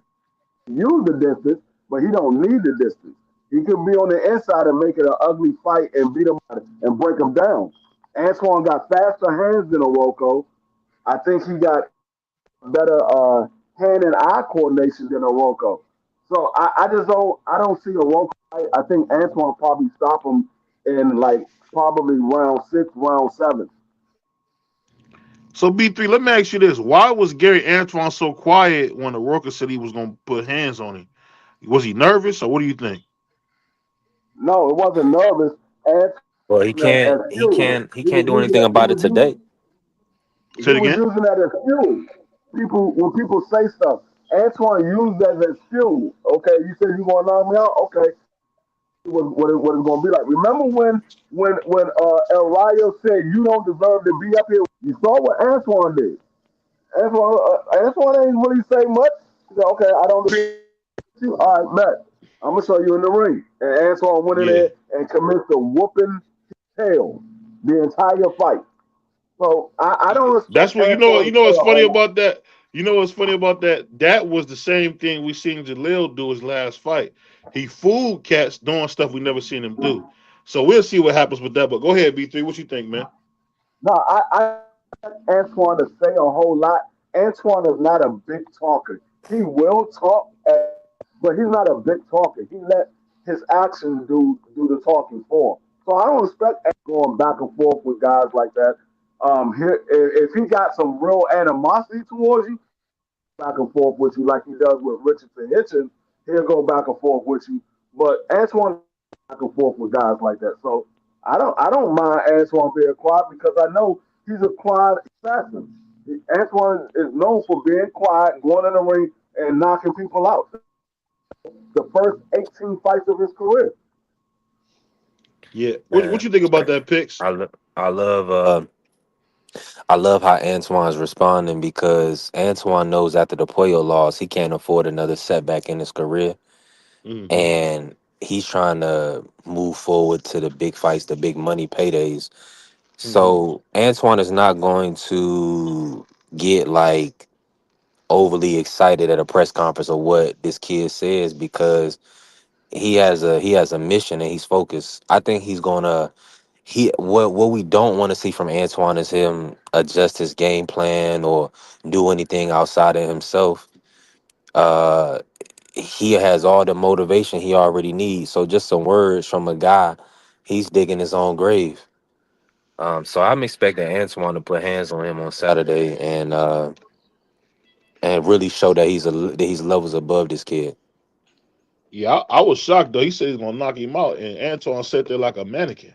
I mean, I don't know what y'all talking about, but he sat there like a mannequin, dude. He might have been spooked. I don't know, man. But let me ask you guys Nah, this. this kid more so he'll more so box from the outside. He's gonna be on the move a lot. Hmm. It sounds good when we see the fight out. He's not gonna be in there trying to stand in there with Gary. Yeah, I don't think so either, but it sounds good though. I like when they put 100 on 10. What did you guys think about that? I don't know what the dude's name was, but the mandatory telling Hitchens to shut up and calling him calling him a girl's private part. You talking about Oscar Duarte. Oscar Duarte. Yeah, Derote, yeah, when he said shut the F up. Hey, I mean that's going to be a tough fight for Richardson for the early part of that fight because Oscar Duarte he can punch. He's a tough individual. It's going to be a tough fight for early on. I think Richardson Hitchens might pull it out in the later half of the fight. It's going to be a tough fight for Richardson Hitchens, But we creating the seen Africa distance stopping and dudes now at 140. he That's the only stopped. He thing. Africa. stopped Daniel. Man, he stopped Cam Moses. That man is a 135 pound fighter. Just got stopped by Dagon Loma. I'm not feeling too stopping Cam Moses. So when somebody knock out a former undisputed champion, that's not a big deal. Wow. No, no. So if Dagon if Dagon move up to 135 pounds and he gets stopped by Dagon let's say Raymond Mercado, what y'all gonna say? Well, that man, he was 120 pounds. He was supposed to stop him. Yeah, but that was nasty, man. What you think about Hitchens coaching B3? What y'all think about Hitchens? Man, go ahead, B3. I was just gonna say I was just watching the clip. It's just good that he's actually getting opportunity to be on the big stage. The Cambosis main event, that was good. He's done some good things in New York, but now that Oscar Duarte should be a good fight for him. I think it'll be a distance fight, but some a fight that he should win. Yeah. You don't think he'll stop him? I think that's overstated. I don't think he got the power like that. He's not. I mean, that's not his style. Now, No, I whether know. he run him in or He's real something, boring. He's like the classic black fighter. He's boring as hell. I know exactly what you mean. well, Say he's I out would say boxing. He's a Richardson. point. Yeah, he's a points fighter. I would say Hitchens is probably one of the most boring guys in boxing history. Him, Shakur, you know, a lot of those guys are boring. So that's why they win because people fall asleep fighting them. But that being said, before we get out of here, man, let me ask you guys this. What do you think about my man Lawrence Okoli saying he wants to fight Caballero if indeed Usyk drops that WBC belt? Would you guys want to see Lawrence Okoli versus Caballero? Because I think Lawrence could beat Caballero. What do you guys think? It's a good fight. Say it again.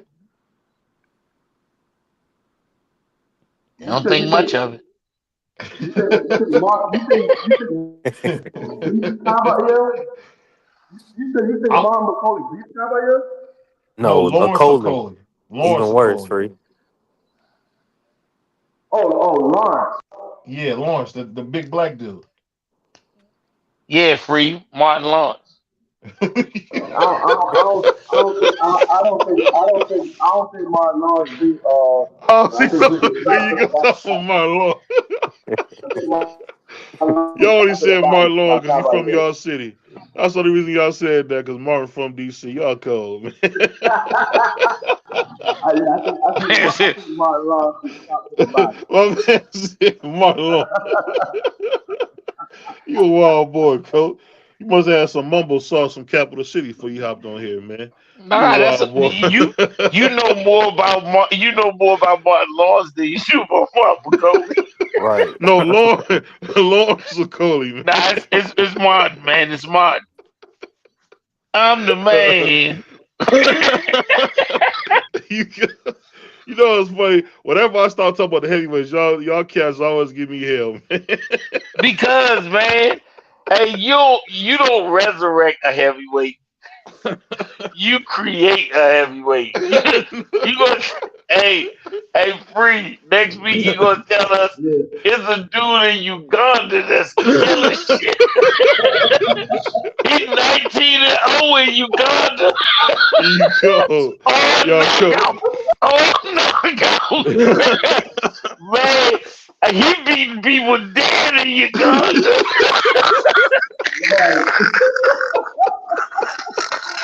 Hey, BZ, this dude talking about he beating people dead in Uganda. Hey, free, you know damn well that BBO gonna do shit. Huh? He beat them dead, man. He beat, man. They said over in Uganda he knocked out a lion. Then he brutalized the lamppost. That boy said I murdered a rock. But see, I'll be watching. Speaking of that, I almost forgot. Did y'all see my man Gassiev say he'll stop Moses Tume? What you guys think about Murat Gassiev saying he'll stop Moses Tume? Stop at the bank.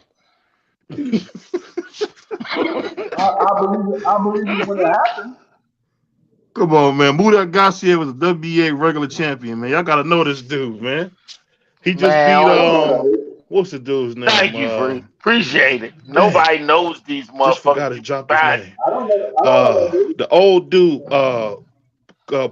is it Pulev? Yeah, Pulev. He just beat Pulev. Oh Lord Jesus. Lonesome family. Man, y'all cool. This motherfucker terrible, man. This nigga be shit. Hey, y'all know these heavyweights, man. We gotta know them heavyweights, bro.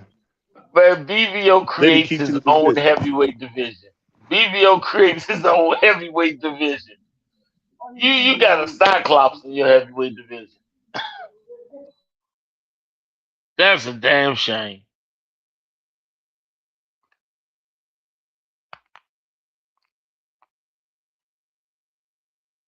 Oh yeah, I slipped off the turnip truck. You hear me? I hear you now. I thought y'all slipped Oh off the turnip truck. no. Man, will you Y'all good. please stop unplugging the aux cord from your TV? You funny, man. When you said Muda, y'all don't know who Muda Garcia is. Y'all wrong, man. He just fought Pulev. He said he had stopped Moser too, man. I can't hear you, Free. Free. Yeah, We Free can't must hear have. you, Free. No, I don't know the dude in my life. You gonna make me know the dude? Man. You gonna say, oh, you? Hey. Yeah, I don't know the dude. Y'all cold, man. Y'all cold. So y'all telling me when I do all the research about these dudes, y'all do it to me, y'all know who he is. Man, where do you do your research at? Because I swear to God, you got your own top 10. We got the regular top 10. We got the ring top 10. Then we got BBO's top 10. No. You got BBO got to do from Uganda, Scandinavia. He got a Cyclops. This motherfucker got all kinds of shit in his top 10. Y'all don't know about him. Y'all don't know about him. He dangerous with that one eye. He dangerous with one eye. And Free trying to ride with you. And Free be getting lost. Muda Garcia. Man, I thought you were talking about Lou Gossett. I thought you were talking about Lou Gossett. Top good. Oh, top good. Our brother said, I thought you said Lou Gossett Jr. No, we ain't saying no Lou Gossett, bro. You sick. You sick. He got Lou Gossett and Martin Lawrence in the top 10. Y'all thought y'all knew Lawrence Okoli and Muda Garcia. Y'all cold. But these are the heavyweights now. These dudes from nowhere. It's nothing I can do, man. When I do my research on the heavyweights, these dudes be from everywhere. Hey BBO, real quick. Yeah. How did you book your flight to parts unknown? You're shooting Friday motherfuckers for wrestling. From parts unknown. Where the fuck is the airport in parts unknown? I ain't gonna lie, man. I feel like Cartman, man. Screw you guys, man. Screw you guys. y'all do some of y'all know who Muda Garcia is. Y'all sick, man. Y'all sick. Right. He just beat Pulev. This is a sick Negro. He just beat Pulev. Huh? I thought he got suspended. I didn't even know he fought again. Yeah, he had when they stripped Michael Hunter, they gave him the WBA regular belt, Pulev, and then Muda Garcia beat him for it. Like I said, I don't know the dude, never seen him fight before. He gonna make you know him, Free. He gonna make you know him. You know him. You know him. You know him, Free. Yeah. Used to live across the street from Miss Johnson and them. What a mess. Y'all dudes are sick, man. It ain't registered in you. He said, nigga, it still ain't registered. That's you, BVO, coming up with these people nobody. You come up with people on nobody. Everybody on this panel, in some way, shape, or form, on a regular day, fucks with boxing somehow. But somehow you have the only television cable network that operates out of Uganda, Scandinavia, and parts unknown. You always catch a fight that nobody else needs. I'm looking for guys that we don't know. He's like, oh yeah, I know they don't know this dude. We're gonna talk about this dude. I know they don't know this dude. Hold on, B3. Do you know who Muda Garcia is? I don't know the nigga. Why No, you I Don't put know. it? said Why B3. why you trying to throw his name all in one? So I thought it was just one name. You talking about Murad Gaziev? Yeah, Yeah, Gautier. yeah, Gaziev. Yeah, you said I thought Murad that's how you Gaziev. Muda. Man, I thought his name was that Muda. that nigga said Milton Berle. That nigga said Milton Berle. Yeah, Gaziev. Yeah, this the heavyweight. Yeah, they talk about. I thought I said it right. Muda Gautier. That nigga's Uh, crazy, man. I No, gotta, I gotta, we huh? Cleveland free fell education off. inside. Yeah, free for love, man. See, I just see now. You know who Muda Gautier? Coach said I'm making these niggas up. Lawrence O'Coley. He called it Man, Lawrence you be O'Coley. making that Martin Lawrence. no, that nigga be making I that shit up. don't know the nigga now. You said Lou Gossip Jr. He said his name is Murdoch. I really don't know that. Is Man, it that nigga said I thought it you was can't. Muda. Man, you a product of the Cleveland education system. You go. Hey, nigga, I ain't from Europe. I don't know. Hey, But you say but these dudes' names like you really be following them. You don't even know how to say their name, man. Cut it out, I man. do follow them. I just don't always can't say their names, man. I ain't from Russia, nigga. You want me Man, to? you could be cussing a man out. You don't even know you could be cussing the man out. You saying the man name all wrong. Hey, but Baby, before we go, I got one last question for you. Are you guys excited about Ja Obata fighting in the United States? I know y'all Yes, know what that is. yes. Yeah. I'm Definitely excited about him fighting in the yeah, US. I'm excited about Ja Overtime fighting the I hope I mean well now that he with Zuffa, he's gonna get a lot more fights in the US. Hey, I might get a chance to see him in person instead of just watching him on TV. Yeah, I did. I But Yeah. did speak to his manager for what. From what I'm hearing, he's not going back to Australia anytime soon. I mean, So Are you? why would he? He fight West now. You fight for Zuffa, all your fights are gonna be in Vegas. I'm just saying, Man, if you from somewhere, you want to be at home. why? You funny guy. No, why? The nigga from Australia, man. Where you want to be when you at home? You don't Hell want to no. be in. You don't want to be in DC sometimes.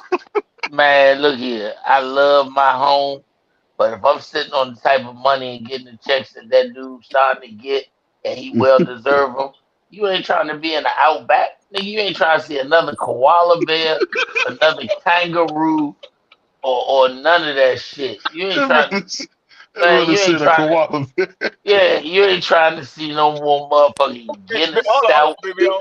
Hold on, BBO. You from Cleveland? You Yeah. trying to tell me you ain't got the money to move out of Cleveland? You ain't moving? I've thought about moving to Cleveland, but I would have to wait till some of my folks died to move No, you don't. because You don't have to wait till they die. Take them with No. Why you? Hold you. on. Why you got to wait till they before you can move? You can if you got the money, you can move and still visit. They don't live He with don't you want to 20. take them with him. I don't want to spend my vacation time coming back to see nobody, bro. You ain't I want Yeah. you ain't got to spend you ain't got to spend no vacation time coming back to Cleveland. You can come visit on the weekend. That ain't no vacation time. You just coming on the weekend to visit. only Man, when city I BVO gets some money, where he's moving to, you can't do weekend visits. I'm moving to Oh, Vegas, man. that man moving to Mexico. Oh, I forgot. Yeah, BVO ain't moving nowhere where you come for the weekend. This ain't 1978 when we used to drive our family down south. Hell no. BVO gonna be gone and they ain't gonna never see that nigga again. He gonna be like Michael Jackson and Gary Indiana. That shit don't go together. Hey, He gonna you know what's he gonna funny? have When you go a Neverland. when you go to Gary, Indiana, I still can't believe Michael Jackson's from that hellhole, man. I can't believe it, bro, but he is. That's what From they gonna say that. about you. They gonna No. say we don't even believe it. We don't believe that BVO from this motherfucking hellhole. That's what they gonna say. That was the same shit they gonna say about you. You Hold ain't on, going back. Stop telling lies. Cleveland's a metropolis, man. Stop it, man. This is God's place. Man, Cleveland ain't no goddamn metropolis. Only, only time Cleveland is a metropolis is when they talk about Megamind. See how you tripping? They filmed Superman in Cleveland. See how you tripping, man? Yeah, that was the only city they could find that didn't mind you destroying buildings and not giving a fuck. You funny, man. And they did Spider-Man 3 here, coach. Once again, they don't mind you destroying shit. You ain't never heard the Cleveland Welcome Society say you can't destroy nothing. They'll let you tear that shit down. Hey, you are so funny. We had went to a seafood spot on the shout out to the east side of Cleveland. My wife's gonna say, it's stinky in here. We ain't getting nothing. I'm glad she got common sense. You eat seafood in Cleveland? Yeah, you are, bro. that should kill you. You eat seafood in Cleveland. Oh, you know, boy, you eat some clams in Cleveland, nigga, you gonna be pink in the morning. Ain't nobody fuck with us, Cleveland. Hold on, man. What are you talking about, man? You from Southeast, man. All y'all do is hit the bongos out there, man. Y'all ain't even got bongos. They ain't even got bongos to hit in Cleveland. Y'all the home of the Cleveland Indians, man. They gotta play the drums on somebody's phone. That shit is horrible, man. Cleveland. This nigga be saying that shit like he proud of it. Hey, BB, I want to say Cleveland is a metropolis. You just said I don't want to come to Cleveland for a vacation. Man, Cleveland is not a metropolis, man, except for on some cartoons, man. You know that. Stop it, man. They did too many big time movies in Cleveland, bro. And you gotta remember, this the home of LeBron. Hey, Free, you in Atlanta, right? No, he in DC. I'm in DC. Oh shit. Now, okay, well, listen here, Free. The DC is called the nation's capital, right? Yup. North Carolina is called the Bible Belt, right? Yeah. Motherfucking they call Portland the Garden State, right? Yeah. What the fuck do they call Cleveland? Wow, you cool. They actually Coach, unfortunately, they actually call Cleveland America's rectum. Some dumb nigga said that. Being a black man in America isn't easy. The hunt is on. And you're the prey. Y'all crazy. Yo, that's a damn shame. The man said that y'all the butthole of them. Everything get dropped off in Cleveland. No, that idiot Ari Spears said that because he said he'd never come back to Cleveland because dudes booed him off the stage in the land. So he called Cleveland America's rectum. You know, homeless people keep on going when they get to Cleveland. Keep on going. Hold on, man. Hold on. You talking crazy, man. Hold on. This is the city Mike Tyson love. Y'all talking crazy, man. I used to live in Cleveland for 10 years. Really?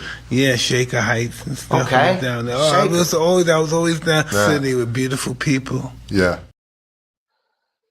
Nigga, Shaker Heights is where people score. You heard what he said. Cleveland got some beautiful people. He didn't say the place was beautiful.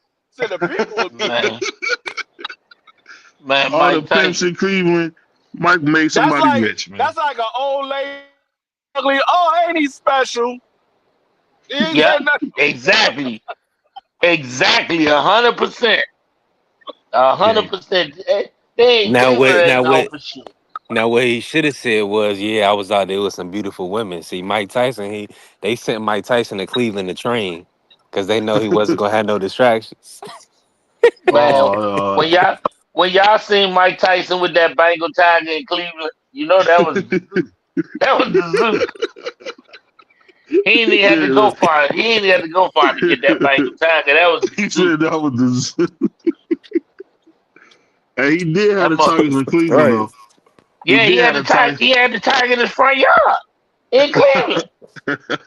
So to my brother Showtime. But no, I mean, I know y'all hate on America, on God City, man. But this is God City, man. Cleveland, bro. Man, and you ain't never heard nobody call Cleveland no God City. They might have called it Hold on. They God. filmed this here. They filmed this in Cleveland. Don't tell nobody you ain't gonna work for white people, and then you sitting around with no money in your pocket, a bum. An honest day's work kill nobody. I'll dig up garbage if it's gonna feed my wife and my children. Right. I'm not too ashamed to do any kind of honest labor to feed my family. So don't come in here with no chip on your shoulder. I ain't working for no white man. Fine. Then let me find you working for yourself. But anybody in here that ain't working is stealing. We want to know if you ain't working where you get your money from. Because we don't need no more crooks, no more thieves and hustlers and dope sellers and pimps and abusers of people. We had enough of that crap. We don't need that in here. That's Cleveland, man. He did that right in Cleveland, man. Is it okay for me to take my hands off my pocket? You go, man. You go, because someone's gonna can't take my hand off my pocket. Hey, man. You wild, man. Hey, Slim, don't. I'm gonna tell you something. Let me tell you one thing I love about DC. One thing I love about it. We What's don't that? really catch. We don't really catch on to too many fads, and we really don't get awestruck. That's the two things I like. You could be a celebrity and walk down the streets, niggas will walk past your ass. They think you goofy if you got security. That's just how we is here. So I don't, they think that shit goofy. So like the gang, the Bloods, you can find Bloods and Crips in damn near every city in America except for DC. That shit don't catch on here. We just not into that type of shit. So every time you play some wild shit, I gotta cover my pockets. One thing we do know, them conversations get too emotional. Hold your pockets tight. See how Coach talk? I don't know why he don't like black people, man, but I got a clip for him. You should ask yourself who taught you to hate being what God gave you. Let me get $5. see how that joint go right with it? Let me get $5. Nah, I gotta hold my pocket. I gotta hold my pockets, champ. We ain't done that. Free to tell you, DC don't catch on to that shit. They got Bloods and Crips in Cleveland. No, they don't. Yes, they do. You lying. You lying. You are lying. They got Bloods and Crips in I've never seen one here. I've never Man, they seen one got. here. Man, you lying. Stop I've lying, never BBO. seen. No, I've never once seen one They here. got Bloods and Crips in Cleveland. No, they got them in Canton. They don't got them in Cleveland. Nigga, they got them in Cleveland. No, in Cleveland they still pimping like it's 1970, man. I was, it's great. Y'all got Bloods and Crips in Cleveland. Hey, I was up there on Kinsman, man. I seen a pimp chasing girls down the street. Hey, baby, let me talk to you. Slow down, Sean. Hey, dude had on a two-piece suit with no shirt on, and it was kind of cold out chasing some chicks down the street and some hard bottles. I said, dang. Hard out here for a pimp. Hard out here for a pimp, Jack. Nah, but I'm saying that stuff never catch on in DC. DC ain't really rock. They ain't rocking with that weird nigga shit. So that shit is all Temple weird. Hill, DC, or is that Hell no. Maryland? That's Maryland. Temple Hills is Maryland. Only people that say DMV is motherfuckers who not from DC. Oh, okay. Niggas from DC do not say that DMV shit. We are actually born and bred DC. Yeah. A nigga tell you, man, I graduated from Crossland. He's not from DC. Crossland is a Maryland school. when niggas say shit like, hey, yeah, we live right on the border. No, you live in Maryland. That's not DC. So if you don't live in Prince George County, you're not in DC, huh? Nah, that ain't DC. How this Prince gonna be George ain't DC? DC. Fuck no, that's Oh, Maryland. that's Prince Maryland. George's County, Maryland. Oh, I didn't know that. Dang. So I thought Nah, Kevin Durant was from DC. Nah, Kevin Durant from Maryland. Ah, dang. You from DC? Ain't you from DC? yeah. B3. So that and Coach right. That's why I got to tell my whole story because I was born in D.C. I grew up in Maryland. I moved to North Carolina when I was 12. But my family, my parents, my mom is from Fredericksburg and my dad is from Norfolk.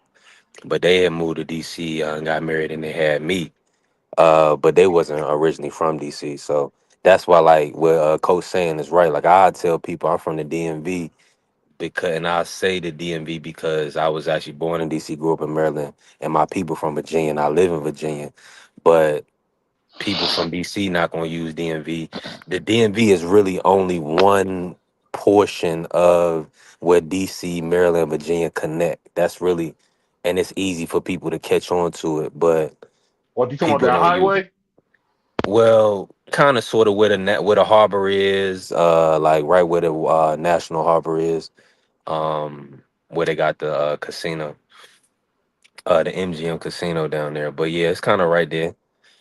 But yeah, And we I'll ain't tell you got this that shit though. but a handful of more years. Be honest with you. Be honest that's with you. We only got DC for a handful of more years. Ain't too many. Just being real about it. I know we laugh and joke, but niggas that was born and raised in DC, especially in the 70s and 80s, shit like that, when they got some money, they bought a house in motherfucking Largo. They bought a house yeah, in Maryland, Virginia, and moved their kids out there. That's because they wanted to give them a better opportunity in life. So shit. Ain't nothing wrong with that. But at the end of the process, that's like a nigga from New York and Jay-Z from New York. His kids ain't from no fucking New York. And he didn't want them to yeah, be. Who want their kid to be from Marcy Project? That ain't where you want your kids to be, bro. When the That's last yeah. time crazy. you think that Right. nigga went visited Marcy? When the last time you think that nigga really went and visited Marcy? Miss Jones still live on the third floor. He ain't knocked on her door to say, "Hey, what's up?" Nah, that's real shit. Yeah, Yeah, it's that funny. DMV shit almost over. Yeah, it's kind of crazy though because it's like super gentrified in DC, man. Like I never. It's not like it was when I was going as a little kid in the '90s, man. You That know, shit is like just that shit just getting gentrified, bro. Let me explain something to you. yeah. Back in the day, everybody from DC was everybody from DC. Even the Hmm. white folks that lived on the south side, they claimed the south side. They ain't claim, yeah, that was real. Like you was from DC, you claimed where you were. It didn't matter what your color was. But now that gentrification is starting to take a new form, it Hmm. is changing. And once again, I'm not gonna say it ain't changing for the better. We just, we got kind of happy. It's like I don't know. For me, it's like we got happy being at the bottom of the barrel. And a lot of different cities are like that. But when you see something that's changing and making your city a better place, a safer place, that's what you should want. I mean, it's, Yeah. I guess all they do is move because when they tore down Barini Green, all they did was make Parkway hell. Just like in Cleveland when they tore down Edgewood Gardens. I mean Edgewood. They just made it more dangerous over there on Edgewood Gardens, man. I I mean, think it's the that's same everywhere. When they moved all them people out of some of the projects they done closed in DC, they moved into yeah, Prince William County. They moved into PG. PG police didn't do less work. It's just you took all of that shit and moved it over there. All they do is rezone the crime. They don't stop it. They just rezone that shit. yeah. It's wild, man. One thing for sure about gentrification, it's real, man. Like even New Orleans is not as chocolate as it used to be. I don't know where they moved all Man, the niggas at. they fucked them niggas in New Orleans up, man. When them niggas was after Katrina and they thought the laws everywhere was the same, them niggas had a rude awakening. I'ma stay. I'm a kill a nigga and stay in jail for 30 days, and if y'all don't find nothing to hook it on me, I get out and it's over. Shit, after Katrina, man, them niggas was going to other states, find out, oh no, we don't do that here. Like what? No. That ain't the law everywhere. The hell no, that ain't the law everywhere. Nigga, you killed that motherfucker. You going to jail. Yeah, they I ain't gonna lie, they definitely got some different laws, man, because them dudes in New Orleans is dangerous, man. Marco Man, they Cecil, fucked up. when he moved from Cleveland, he moved because all my family came from Arkansas to Cleveland. Marco Cecil moved down to New Orleans, and man, he from the Cali, he said it's rough. It used to be rough down there. What Not y'all even, what y'all gonna see to go to jail for? Stealing? you right.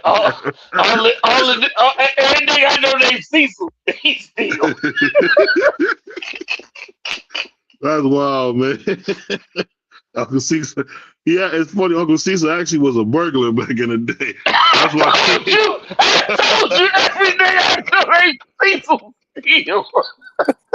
I ain't never met a nigga named Cecil who don't steal. That's my grandma's brother, man. That's funny, man. He said everybody named Cecil. You don't even hear that name, man. Cecil. Yes, you do. You still hear it in the theft circles. In the circles of stealing. That's Cecil is funny, a man. real name in the circles of stealing. Damn. Yeah, he used to be a burglar back in the day. Oh, he upgraded. He upgraded. He wasn't snatching pocketbook no more. Hey, B3, I was on the phone with Coach. He gonna tell my wife, yeah, BBO a wallet thief. You gotta watch him. He is, man. A hamburger. BBO is.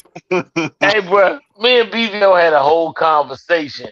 This nigga had an epiphany. No bullshit. This nigga had a real epiphany. All jokes aside, he said, "Man, they said I ain't hood no more. They told me I said, nigga, you mad about that? Nah, man, I'm still hood. I said, nigga, you wear Dockers and a polo shirt every day. You are not fucking hood. I'll rob your ass Right. in the neighborhood. You didn't wear Dockers. You put on Dockers, nigga. You got a lapel name tag every day. What are you talking about? You graduated, nigga. You won. Right. You won. This nigga scared of winning, man. This nigga scared. You are. He was emotionally distraught that a nigga told him he wasn't hood no more. Blew my mind. Blew my mind, man. No, I was just saying, dudes be trying to. I was telling Coach, man, dudes act like when you talk like he got some sense that you punk or something. You almost want to make them bleed out, man. They be going crazy. Oh, shoot, you crazy. We got my dude, boxing nerd. Hey, boxing nerd, man, what's going on with your boy Boots, man? Who he gonna fight next? What cab driver? This nigga is retarded. You be disrespecting him. You call him Puss in Boots because he asked Virgil for a fight. Virgil's whole team is going crazy, having to sue each other, having to go here, go there. Literally, Boots is scaring everybody to in their boots. Literally, so Jermell Charles next. But let me ask you this, because I understand that you like the pickle pulling. Now take the pickle pull off. Your boy Tio just lost by via jab. Hold on. He fought the slickest, blackest nigga they got in the world. You can't compare us to him. He didn't know how to pick up his hand. Has your guy ever been in a ring with a guy like that? Never. No one around his size fights like Shakur. So what's your point? My point is, your dude ain't never fought nobody but UPS drivers, man. And you talking about Tio who fought? Tio fought. Yeah, he's trying to fight someone more dangerous. Who? Virgil Ortiz. So Virgil Ortiz is more dangerous than Lomachenko? Stop it. Shakur Stevenson. Stop it, man. Stop it, man. He's much more dangerous than Shakur Stevenson. No, he's not. Go in your chat. Who's more dangerous? Who's likelier to knock someone out? Virgil Ortiz or Shakur But see, Stevenson? I gotta remember boxing is from Canada, so y'all don't know boxing. Y'all play hockey and stuff, man. I'm talking about more boxing than you. No, you don't. You don't. Yes, Who was Ray Leonard? Who was Ray Leonard? Sugar Ray Leonard? Who was Jack Johnson? How many times was he champion? I don't know how many times that was early 1900s. I don't do my history like that, but I know he was Of the course first you. So you black can't heavyweight. compete with me. Jack Johnson is the first, what you would call slick black nigga. That was the first slick fighter was Jack Johnson. He was So the you can't do this with me, man. You got to first get black your heavyweight boxing knowledge champion. up. Say it again.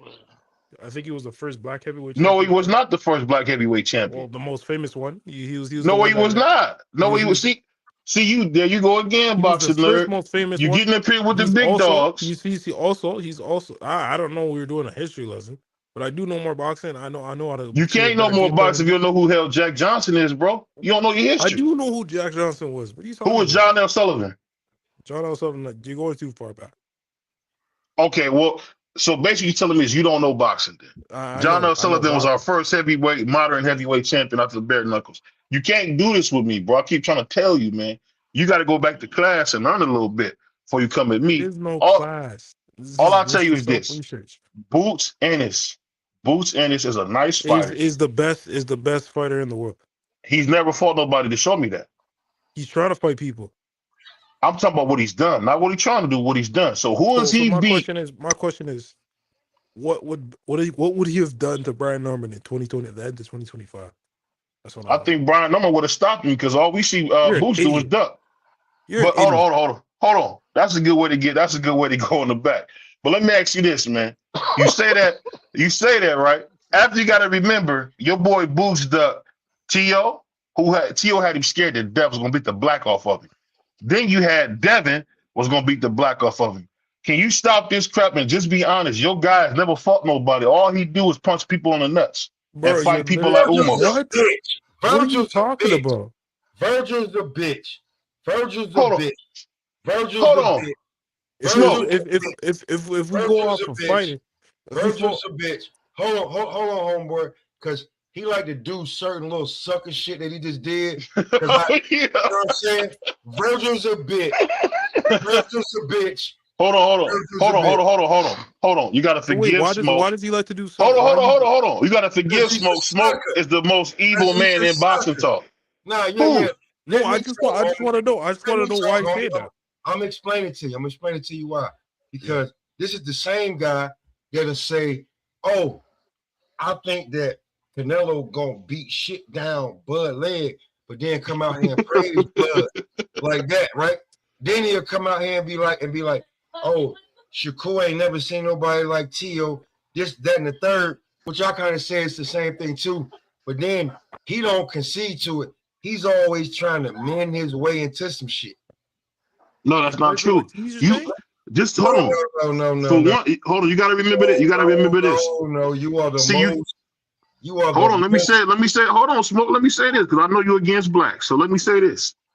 No. Boxing nerd is not an American. So what he's saying, he don't really like. He just told us he don't know boxing because you don't know boxing. You know hockey. You know hockey, maybe some baseball. I don't know hockey. This is what I watch. I watch basketball. Look how racist that is that you just said that. How is that? I can't be racist, nigga. I'm from America. I can't be. I'm a black man in America. I can't be racist. That's impossible. That's a lie. That's a lie. You could definitely be racist being a black man. Hold on, my ancestors come from bondage. You can't say that same thing, boxing nurse. You got to stay out of black folks' business. My people came from bondage. Wait, hold on. You from Canada? I'm gonna play a clip for you, man. To take some blame in this ourselves. As black people, we can't sit around waiting for white people to do for us what we should be doing for ourselves. And our failure to do this is our fault. White folk have done bad by us in the past. Yes, that is true. And they do some bad by us today. But if we did better by ourselves today, we could help to reconcile this difference.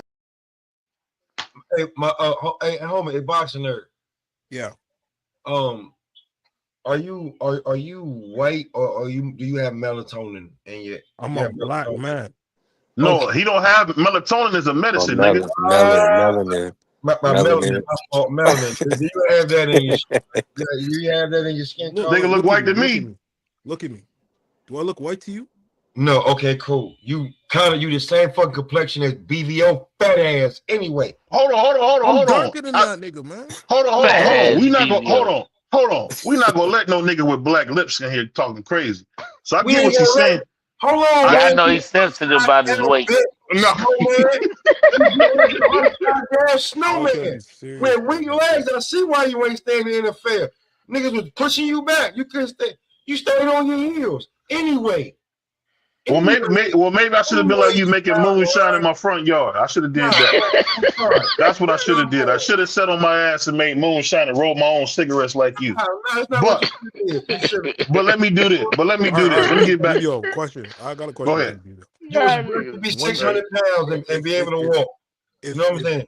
If Boots were to knock out Virgil and beat up on Charlo, beat up on Spence, would you give him his credit after that? Of course I would. I give everybody their credit. My whole thing is this. Hold on. Okay, you'll stop calling him silence? Yeah, hold on, Smoke. We're not talking about frying chicken. We're talking about boxing. So if I need somebody to fry chicken, I'll call you. But this is what I'll tell you. You're right. That's what I'll tell you. We ain't talking about you more for frying chicken and cutting up coleslaw. That's what we need you for. Crackheads that you got cut in your front yard. I fired your brother. I fired him.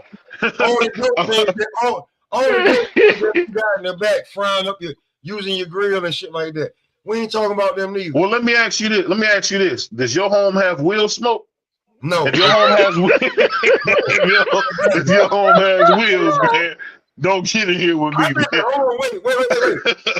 As a matter of fact, I just jumped off my line. I live in New York, where it's rarely that you see some shit like that. But in Ohio, y'all got connected trailer parks. Shut the fuck up.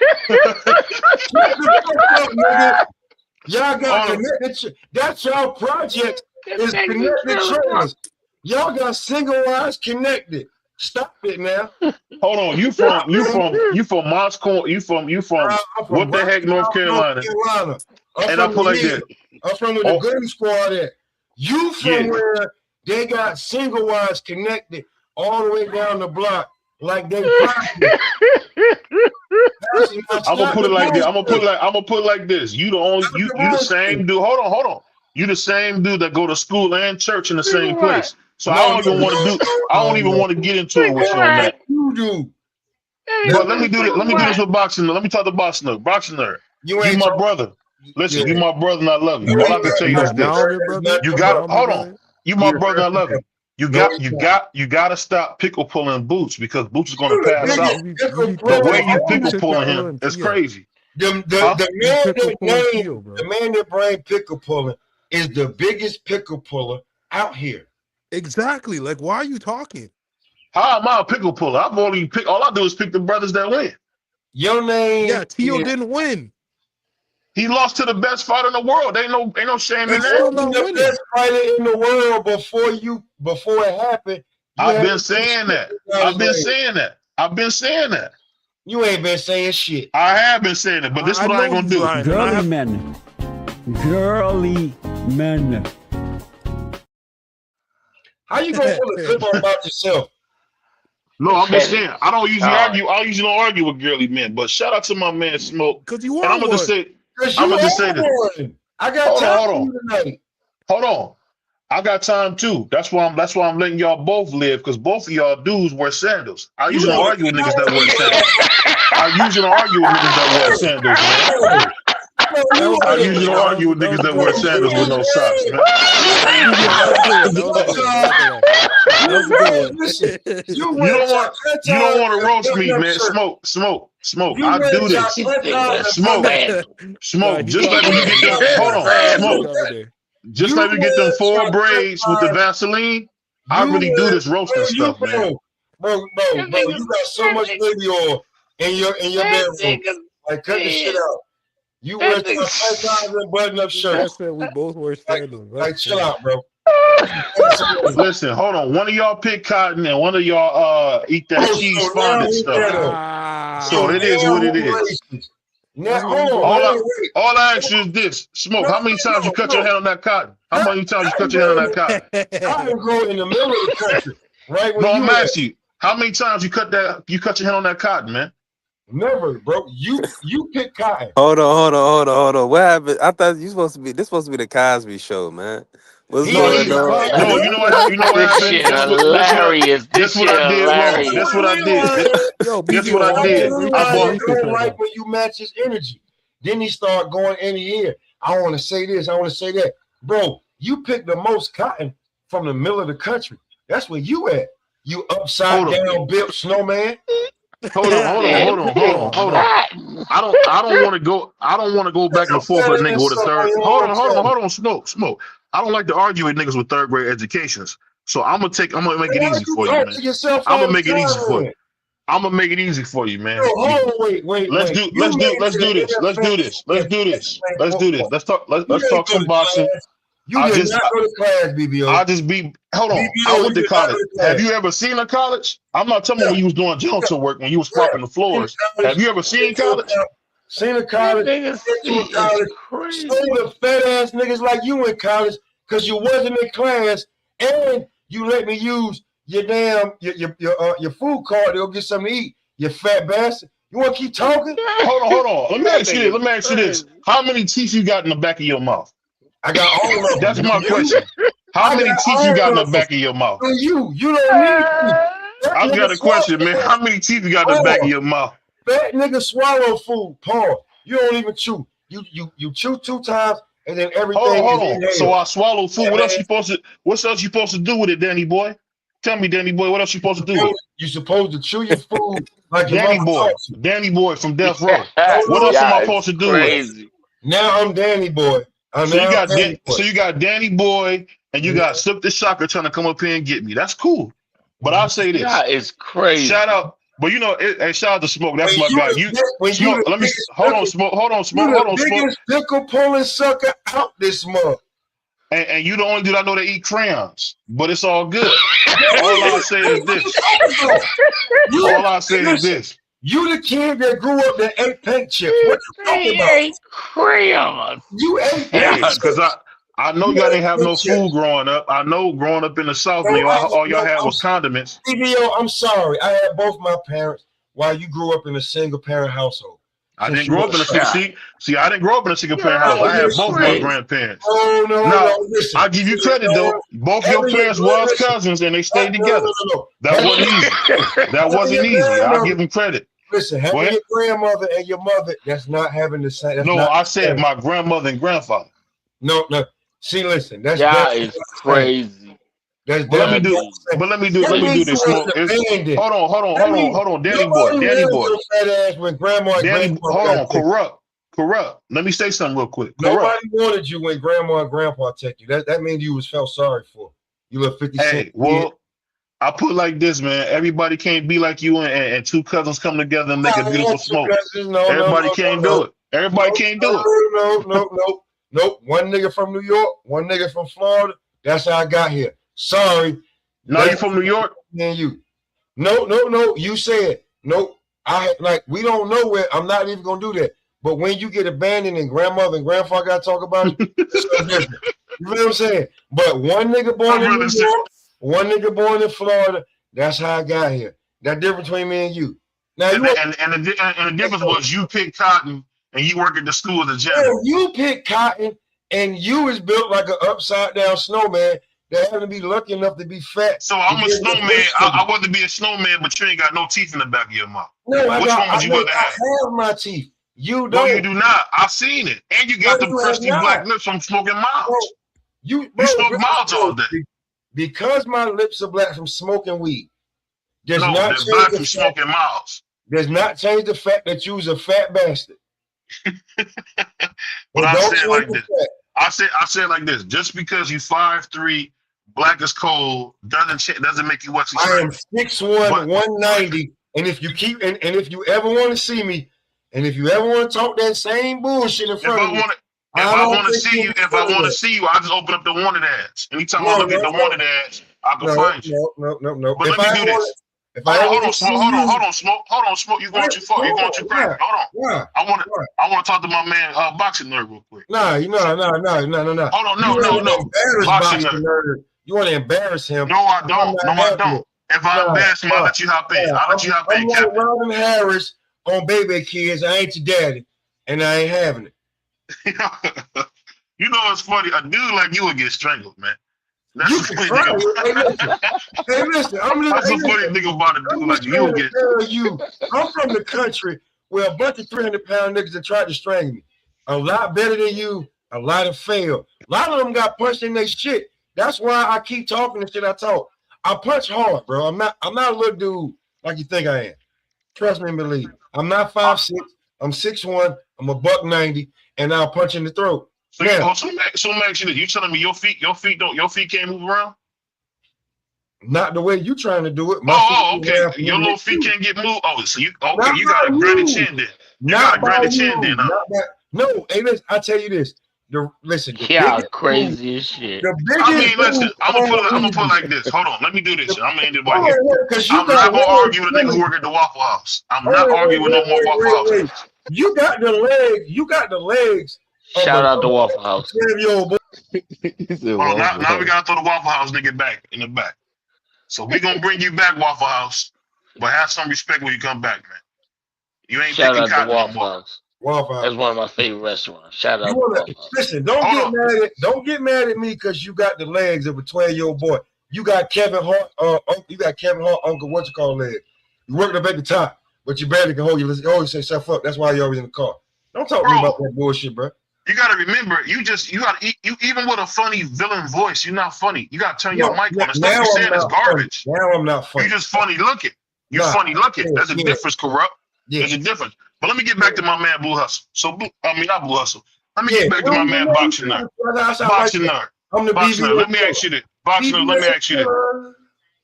You said what? Boxing Nerd, let me ask you this. Boxing Nerd, let me ask you this. So you talk about Boots Ennis. Now I understand you've been digging him for a while. What has he done, in your opinion, that makes him so great? I just want to hear your opinion on that.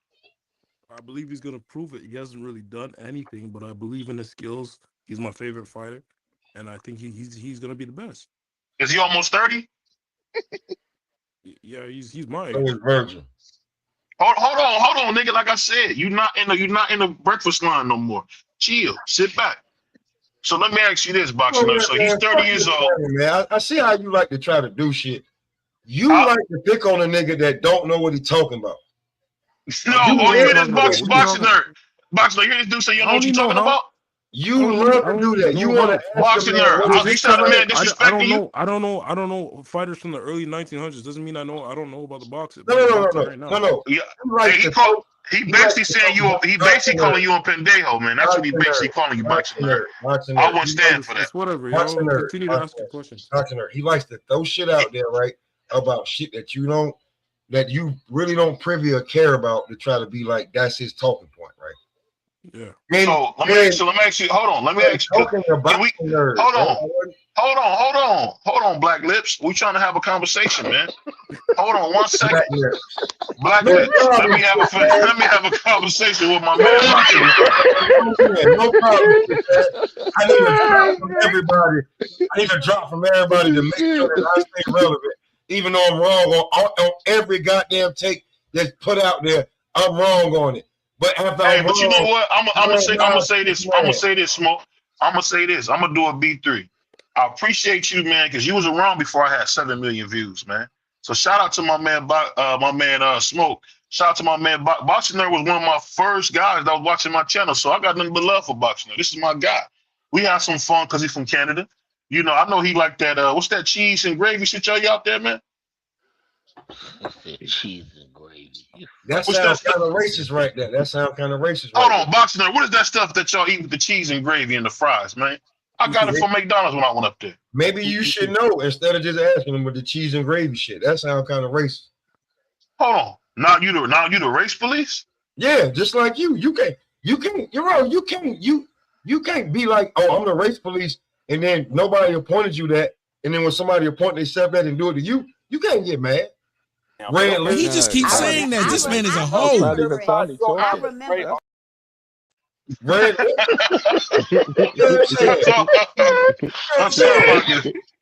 I can say, man. But let me ask you. So let me ask you this. Hold on. Smoke.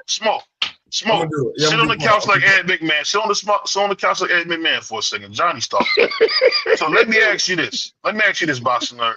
So I get what you're saying about you liking a fighter, right? My thing is this: do you hold it against you that he ducked Tio and Devin? Do you hold that against you? Technically, he did not duck either or, because he said, well, walk with me now, after the Karen fight, which was a tough fight. Karen Luka He said Doncic? he was gonna hold on. Hold on. Are you talking about Karen Luka Doncic? Yeah, sure. Okay. He said he was either gonna stay for the belts or move up, which was proven true because he unified with Stanionis, became lineal welterweight champion of the world. The last lineal was Terrence Crawford. The one before that was Floyd Money Mayweather, and the one before that was Pernell Whitaker. So he's in with elite. No, it wasn't. No, it wasn't. It was Zab Judah. Zab Judah, my apologies. Zab Judah and then Pernell. I swear Zab was unified at No, Zab was 140. undisputed at 147, man. Do you feel better now that he missed that and you can just throw that in there? You feel better now? Like, bro, come on. You understand my point, bro. Like, hold on. Boxing nerd. Do you see this? This raccoon won't let me talk to you, man. I cannot talk to you with this raccoon on. This guy's all with the humiliation rituals, man. Like I'm pointing. He said what? Want to stay outside. You're all with the humiliation ritual. Like you get a gig out of making fun of people. Yeah, you get a gig out of the bullshit. But that's what I'm gonna do. That's what I'm gonna do. That's what I'm gonna do to both of y'all niggas. You understand what I'm saying? Strike red lightning! Give power to my mega sword! Because when you don't have clicks and Hold on, man. Hold on, now, Mr. Hackett. Now, Coach, let me do it again. Because Smoke didn't hear me, bro. Strike red lightning! Give power to my mega sword! Now, Coach Hackett, the other day when he put up on B3 shit, I ran his ass up off of there. He ain't had the same energy. That's why he's feeling a little comfortable now. Because I'm on his shit. On. You Hold on. Good God Almighty! You my shit. Smoke, that's all I got to say to you, Smoke. Man, eat a dick, bitch! How about that? Oh my You God. my fucking big balls, nigga.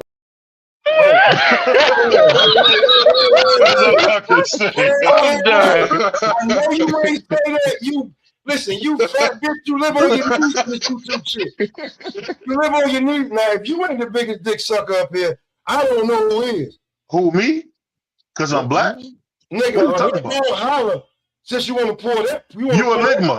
Hold on, you a ligma, man. You a ligma, man. Nigga, you just said you just poured. So you put a dick suck card up here. Now no, I didn't. Yes, you just did. No, I didn't. You just hold on. No, I didn't. That was a video. That's a video. That was B3 that said that. I didn't say that. That was B3. So if you coded it, then you sent it at me. You just poured it. No, I didn't. You the biggest victim on YouTube. Hold on. Because I know how you about to do. Listen, because I know you against blacks. That's what I want to tell you, Smoke. You play the biggest. Hold on, Smoke. Listen. I know you're upset because you burned your lips. Where they won't ever come back. Where they won't ever be back pink again. I don't need none of that other shit you talking about. But listen. Play the biggest victim, bro. Like cut the. I'll play the victim. You just played victim right there. You just play the clip you just played. Play it. I'm ready for that full cheese Whopper. Nah, play the clip, nigga. That's the clip I just played, dude. What are you talking about? You just played, nigga, to be funny. Play the clip you just played. Oh, okay. Where is the one I played? Play the clip, nigga. You was feeling hot, so you played the B3 clip. Okay. Whatever changes you have to make. And you just do it. That ain't the fucking clip neither. Play the clip that you just played, nigga. Hold on. Let me do this. Hold on, man. You cussing too much, man. Hold on. Smoke. Do this for me. Stop. Enough cussing, man. Enough cussing, man. We stop cussing them before the night. My black brother, please play the clip that you just played to try to embarrass me because you felt like I was getting a little too. Nigga, keep God in your life. Fuck nigga, keep God in your life. Now you don't want to play the clip. You're the biggest victim. Now you see what I'm saying?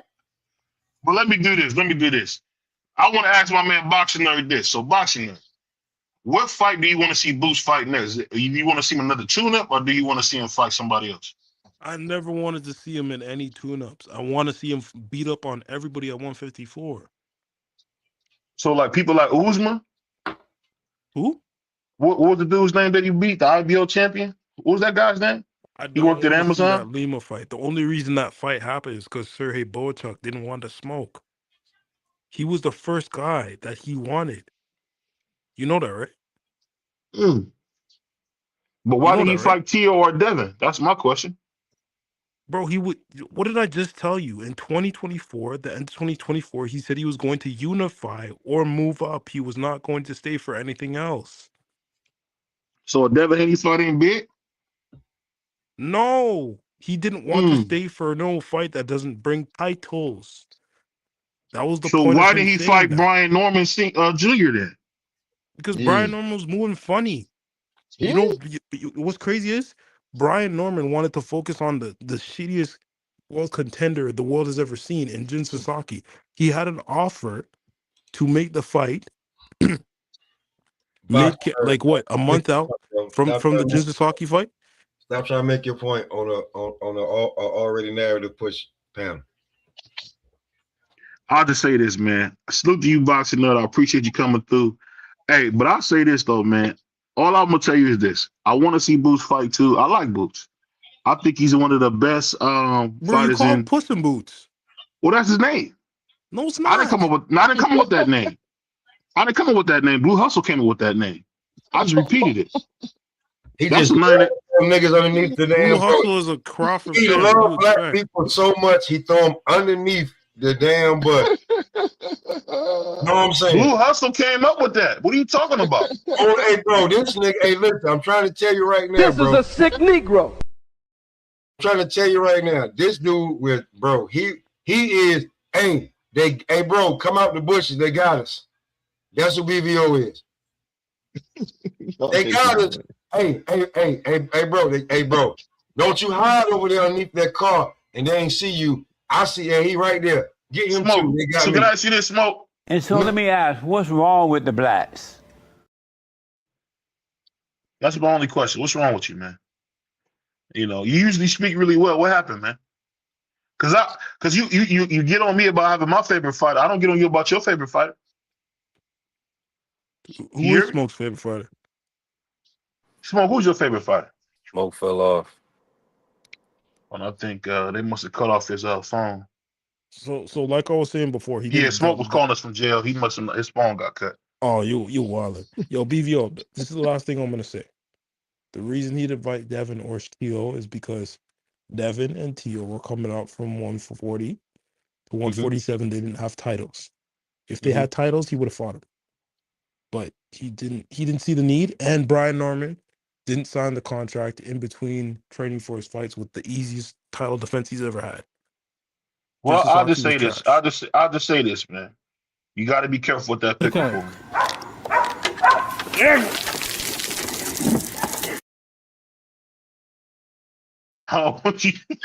Bro, you're a hypocrite because you're the biggest Tio fan in the world. So I don't know what you're talking about. Hold on. You talking about the two-time Ring Magazine champion? That doesn't matter. Two-time Ring Magazine champion don't matter. That's what Sugar Ray Leonard did. Yeah, because Muhammad Lomo was injured Ali, and Josh Roberto Taylor already Duran. lost all his belts. It's about the work you put Jack in.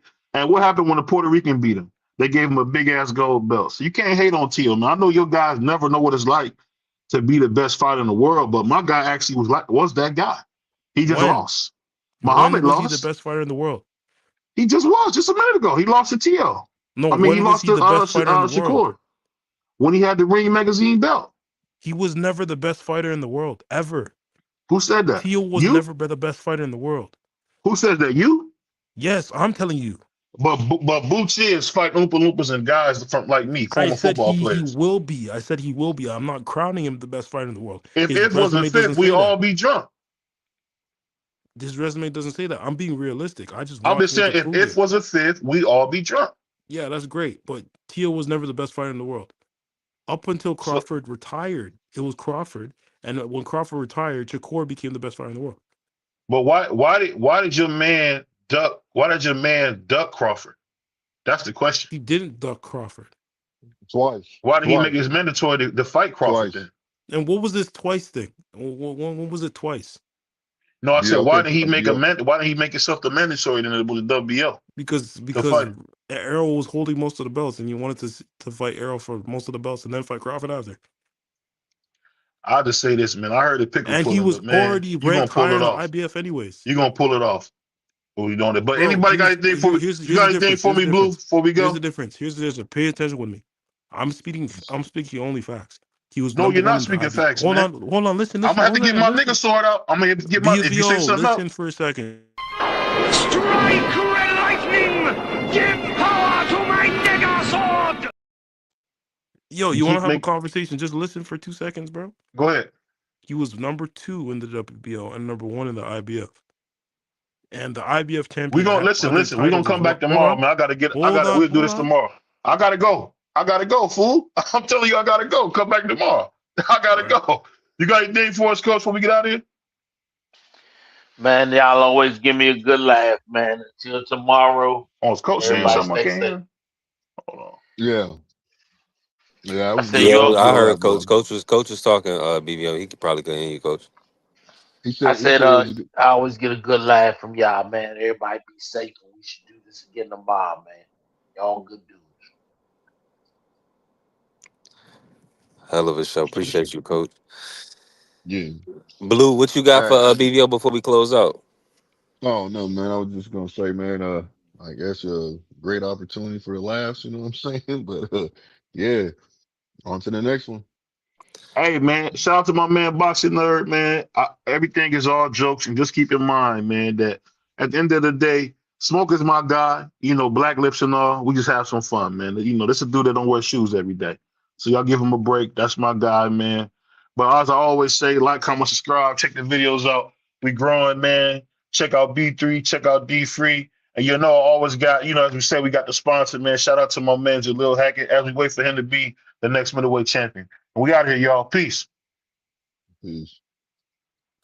B3 Picks. Here to send a big shout out to the Sports Talk Network, the one and only, the People's Network. Shout out to BVO Sports TV and all of the channels of the Sports Talk Network. They partner with your guy B3 Picks and B3BoxingPicks.com, where we provide pre-fight boxing picks of the week, but also live boxing betting options so we can make